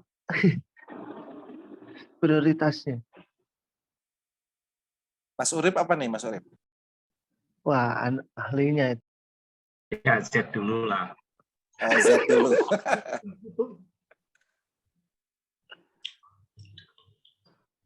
Bu Rini, ada Bu Rini?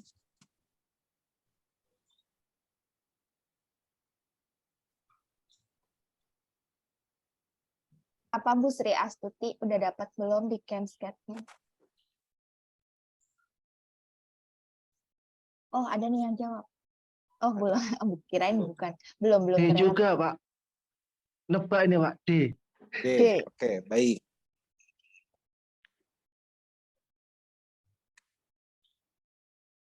Kita nunggu yang lain nih.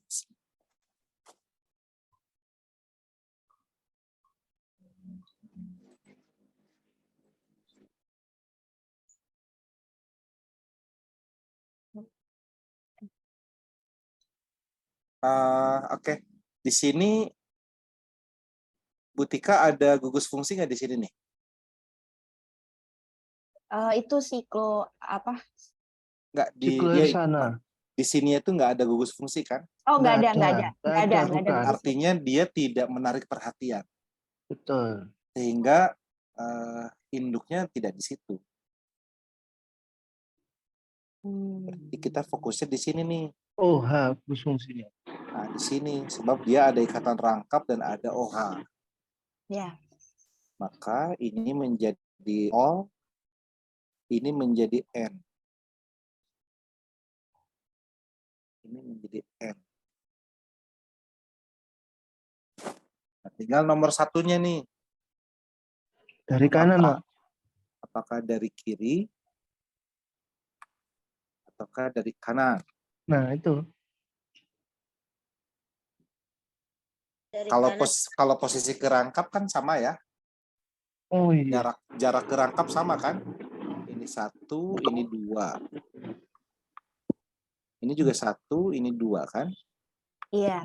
Nah, cuma kalau dari kanan kan kosong dia. Kalau dari kiri dia ada gugus yang lain. Berarti dari kiri ya? Kiri. Ya. Nah,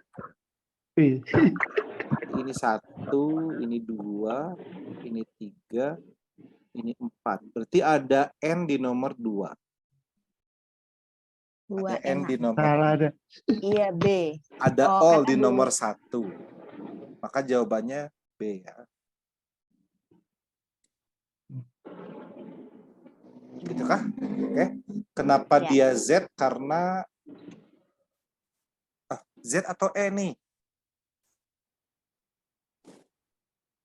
Z itu bukannya berseberangan ya? Z itu sama. Z itu sama. cis. Ya. Cis ya. Jadi mestinya E ini ya. Ini kan kalau kita gambar ulang rangkapnya begini. di sini ada CH3, di sini ada H, di sini ada H, nah, di sini ada C lagi nih. Dia kan berseberangan. Berarti E dong. Berarti A jawabannya. Di Chemscat Z, Pak, kata Bu Sri Oh, di Astuti. Chemscat. Siap. Gambarnya mungkin Bu Sri salah. Oke, bentar. Ini kecil, ini kecil. Bukannya Z ya yang berseberangan. Oh, Bu Dewi katanya Z yang berseberangan, Pak.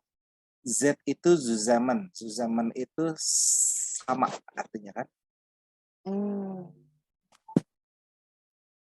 Coba kita cek. Pak Urip maju, Pak Urip. Ya Pak Urip, gimana nih? Yang berseberangan tuh E atau Z sih?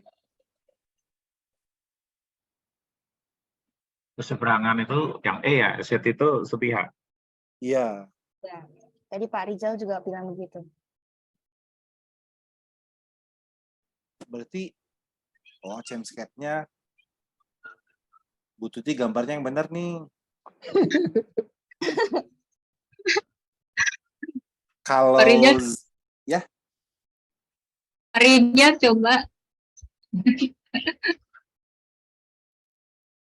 ini tinggal A atau B nih.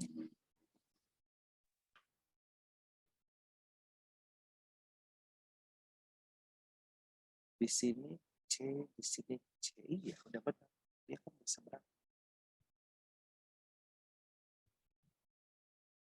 Ini A nih. Nanti ya, sementara kita A dulu. Ya. Kita lanjut. Yang barusan nggak di screenshot ya? Ada di rekaman.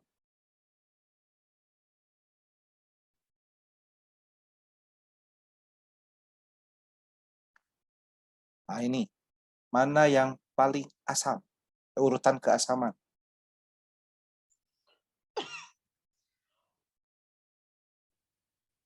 Silakan Bapak Ibu, mana yang paling asam? 1, 2, dan 3.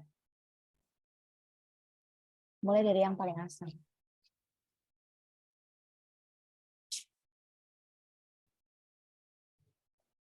Jadi konsep apa nih yang kalau kita pakai?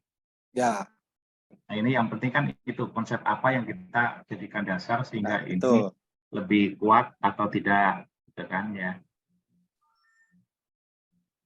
Kayaknya teman-teman pengen langsung jawabannya dari Pak Urip deh, langsung aja.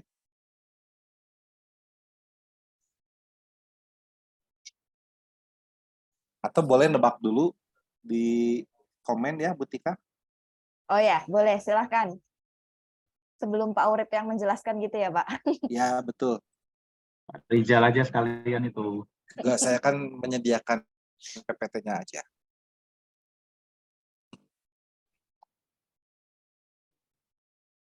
Bapak Ibu Silakan. yang mau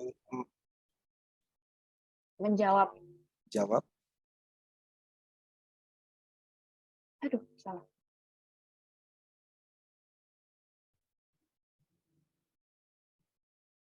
Ada yang bilang B, ada yang E, ada yang ngasih link. Link itu mungkin yang tadi, Pak, yang Z. Oh, isomer EZ ya. Oke, ya. baik. Ada yang B, berarti 1 lebih asam daripada 3, lebih asam dari 2. Oh, aduh, beda-beda nih ternyata. Kita rutin. Iya, beda-beda jawabannya.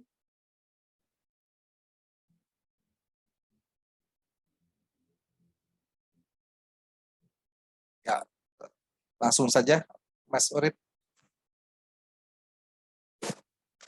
Ini pasti Saya sudah belum ada. paham juga ini. Saya belum paham juga ini. Sudah ada di blognya mesti ini. Yang ngijal aja langsung. Saya belum paham ini. Pak Ikrom, oh nih Bu Sri Astuti. Oh, ternyata aku pikir jawab, Bu. Cek di blognya Pak Urip. Lihat di Ada di blognya Pak Urip. blognya. Pak Ahmad mungkin mau mengirim link blognya Mas Urip.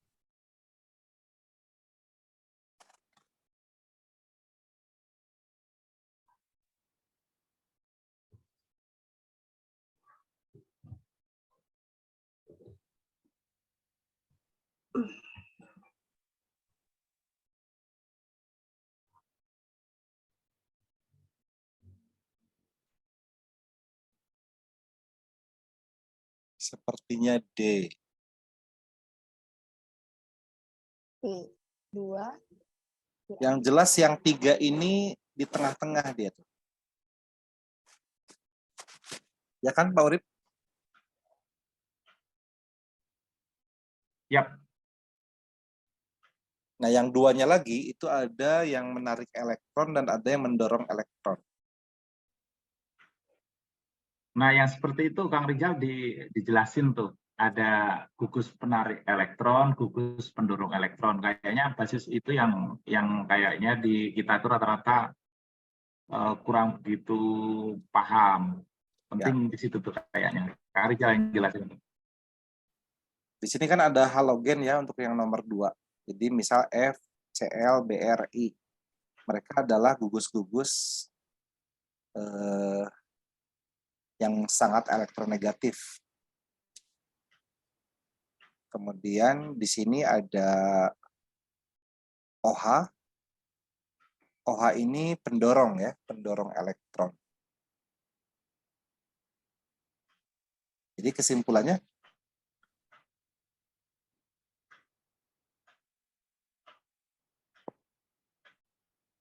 bagaimana?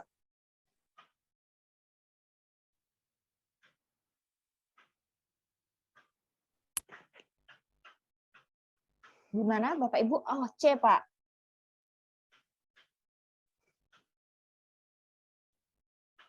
Karena kalau mengikat pendorong elektron berarti asam. Ya, misal di sini ada halogennya kan, maka dia semakin asam.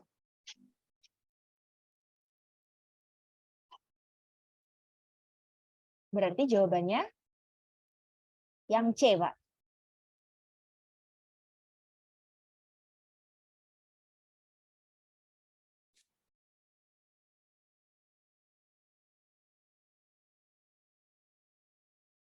Yang paling asam yang 2 ya. Ya. 2, 3, 1. Bagaimana yang punya blog? Sesuaikah dengan kunci jawaban?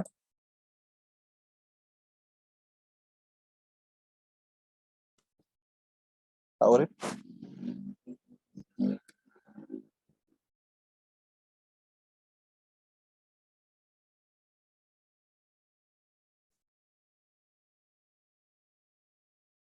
Tiba-tiba hening. Iya, Pak. Ya, oke.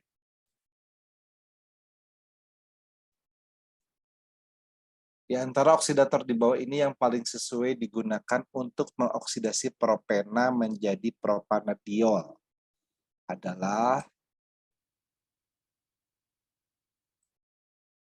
yang mana? Masih tetap ya soalnya. PPT-nya belum bergeser. Soalnya sudah jadi nomor 24, Pak. Soalnya di antara oksidator di bawah ini yang paling sesuai digunakan untuk mengoksidasi senyawa propena. Itu soalnya. Sudah bukan yang asam. Yang mana jawabannya? Oh, ini ada chat. Oh, bukan. Aku pikir jawaban. Itu memberi semangat.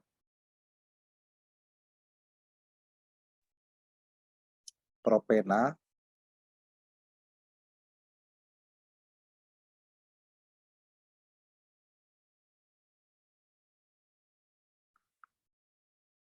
ya, supaya menjadi propanediol. Propanediol.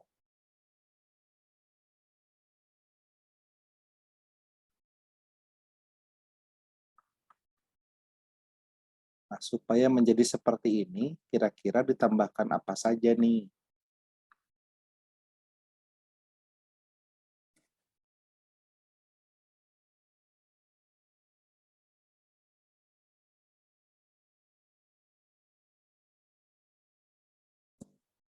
Ada yang jawab E, hanya 2.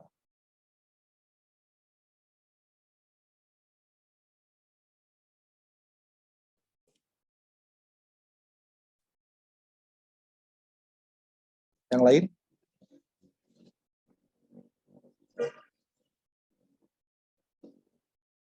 Baru 1, Pak. Baru E, hanya 2.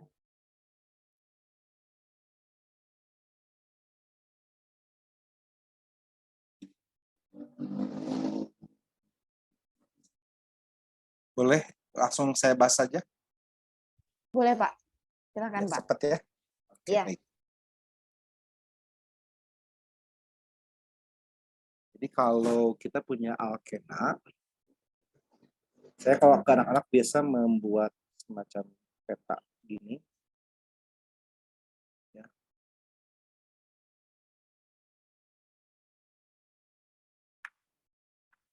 Kalau dia dikasih KMNO4, tapi dengan suhu yang dingin, 0 derajat Celcius, maka dia akan menjadi diol.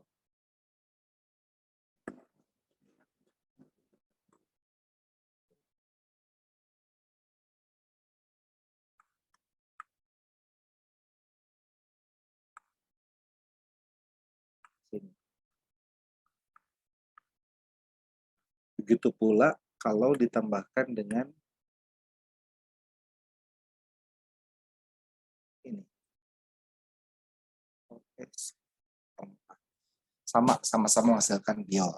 Tetapi kalau yang kita tambahkannya adalah misalnya KMNO4 yang dipanaskan,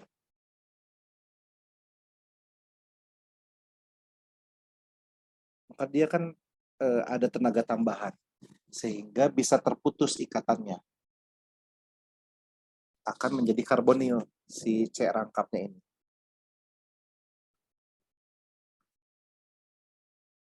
Itu.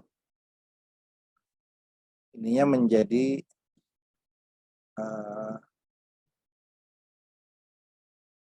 ya.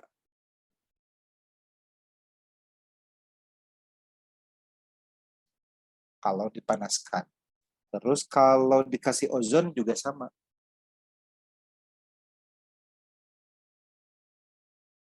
Kasih ozon itu sama dengan penambahan kalium permanganat yang dipanaskan. Berarti kalau supaya menjadi diol, maka harus menggunakan ini dan ini.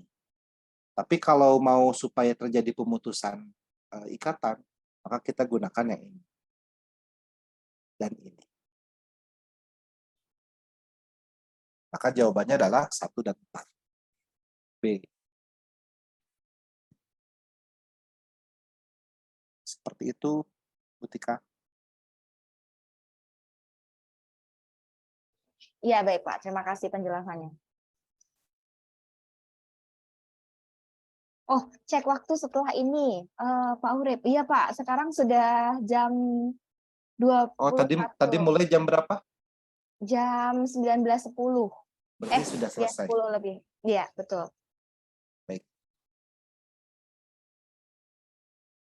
Ya, baik. Pembahasan kita sampai ini ya, sampai akhirnya kita bisa membahas sedikit soal gitu ya. Bapak Ibu, alhamdulillah materi kegiatan oksidasi kita edisi 5 terkait dengan strategi pembelajaran kimia di semester genap untuk kelas 11 dan kelas 12 alhamdulillah sudah selesai. Kita tadi diarahkan untuk diingatkan ya bahwa ada prasyarat yang memang harus dipenuhi sebelum anak-anak itu belajar materi tertentu gitu.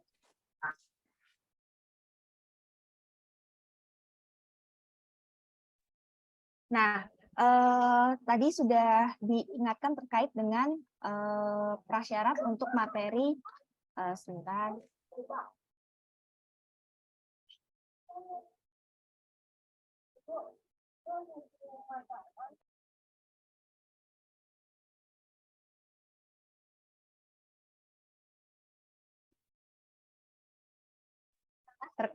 Ya, sebentar. Terkait dengan materi-materi pelajaran di kelas 11, stoikiometri larutan hingga titrasi asam basa dan koloid, dan di materi kelas 12 mulai dari hidrokarbon sampai dengan makromolekul seperti itu. Tapi memang sudah menjadi satu kesatuan ya di kelas 12 itu. Baik, dengan demikian berakhir sudah kegiatan oksidasi edisi 5 kita. Terima kasih banyak Bapak Ibu atas kehadirannya. Terima kasih Pak Rizal atas pertanyaan-pertanyaan pemantiknya. Kita jadi agak hangat lagi nih otaknya karena belajar lagi, terutama di bagian akhir tadi ya, ditanya tentang mana nih yang paling asam gitu, urutannya bagaimana, seperti itu. Baik, terima kasih Bapak Ibu. Saya kembalikan ke host yaitu Pak Ade. Assalamualaikum warahmatullahi wabarakatuh.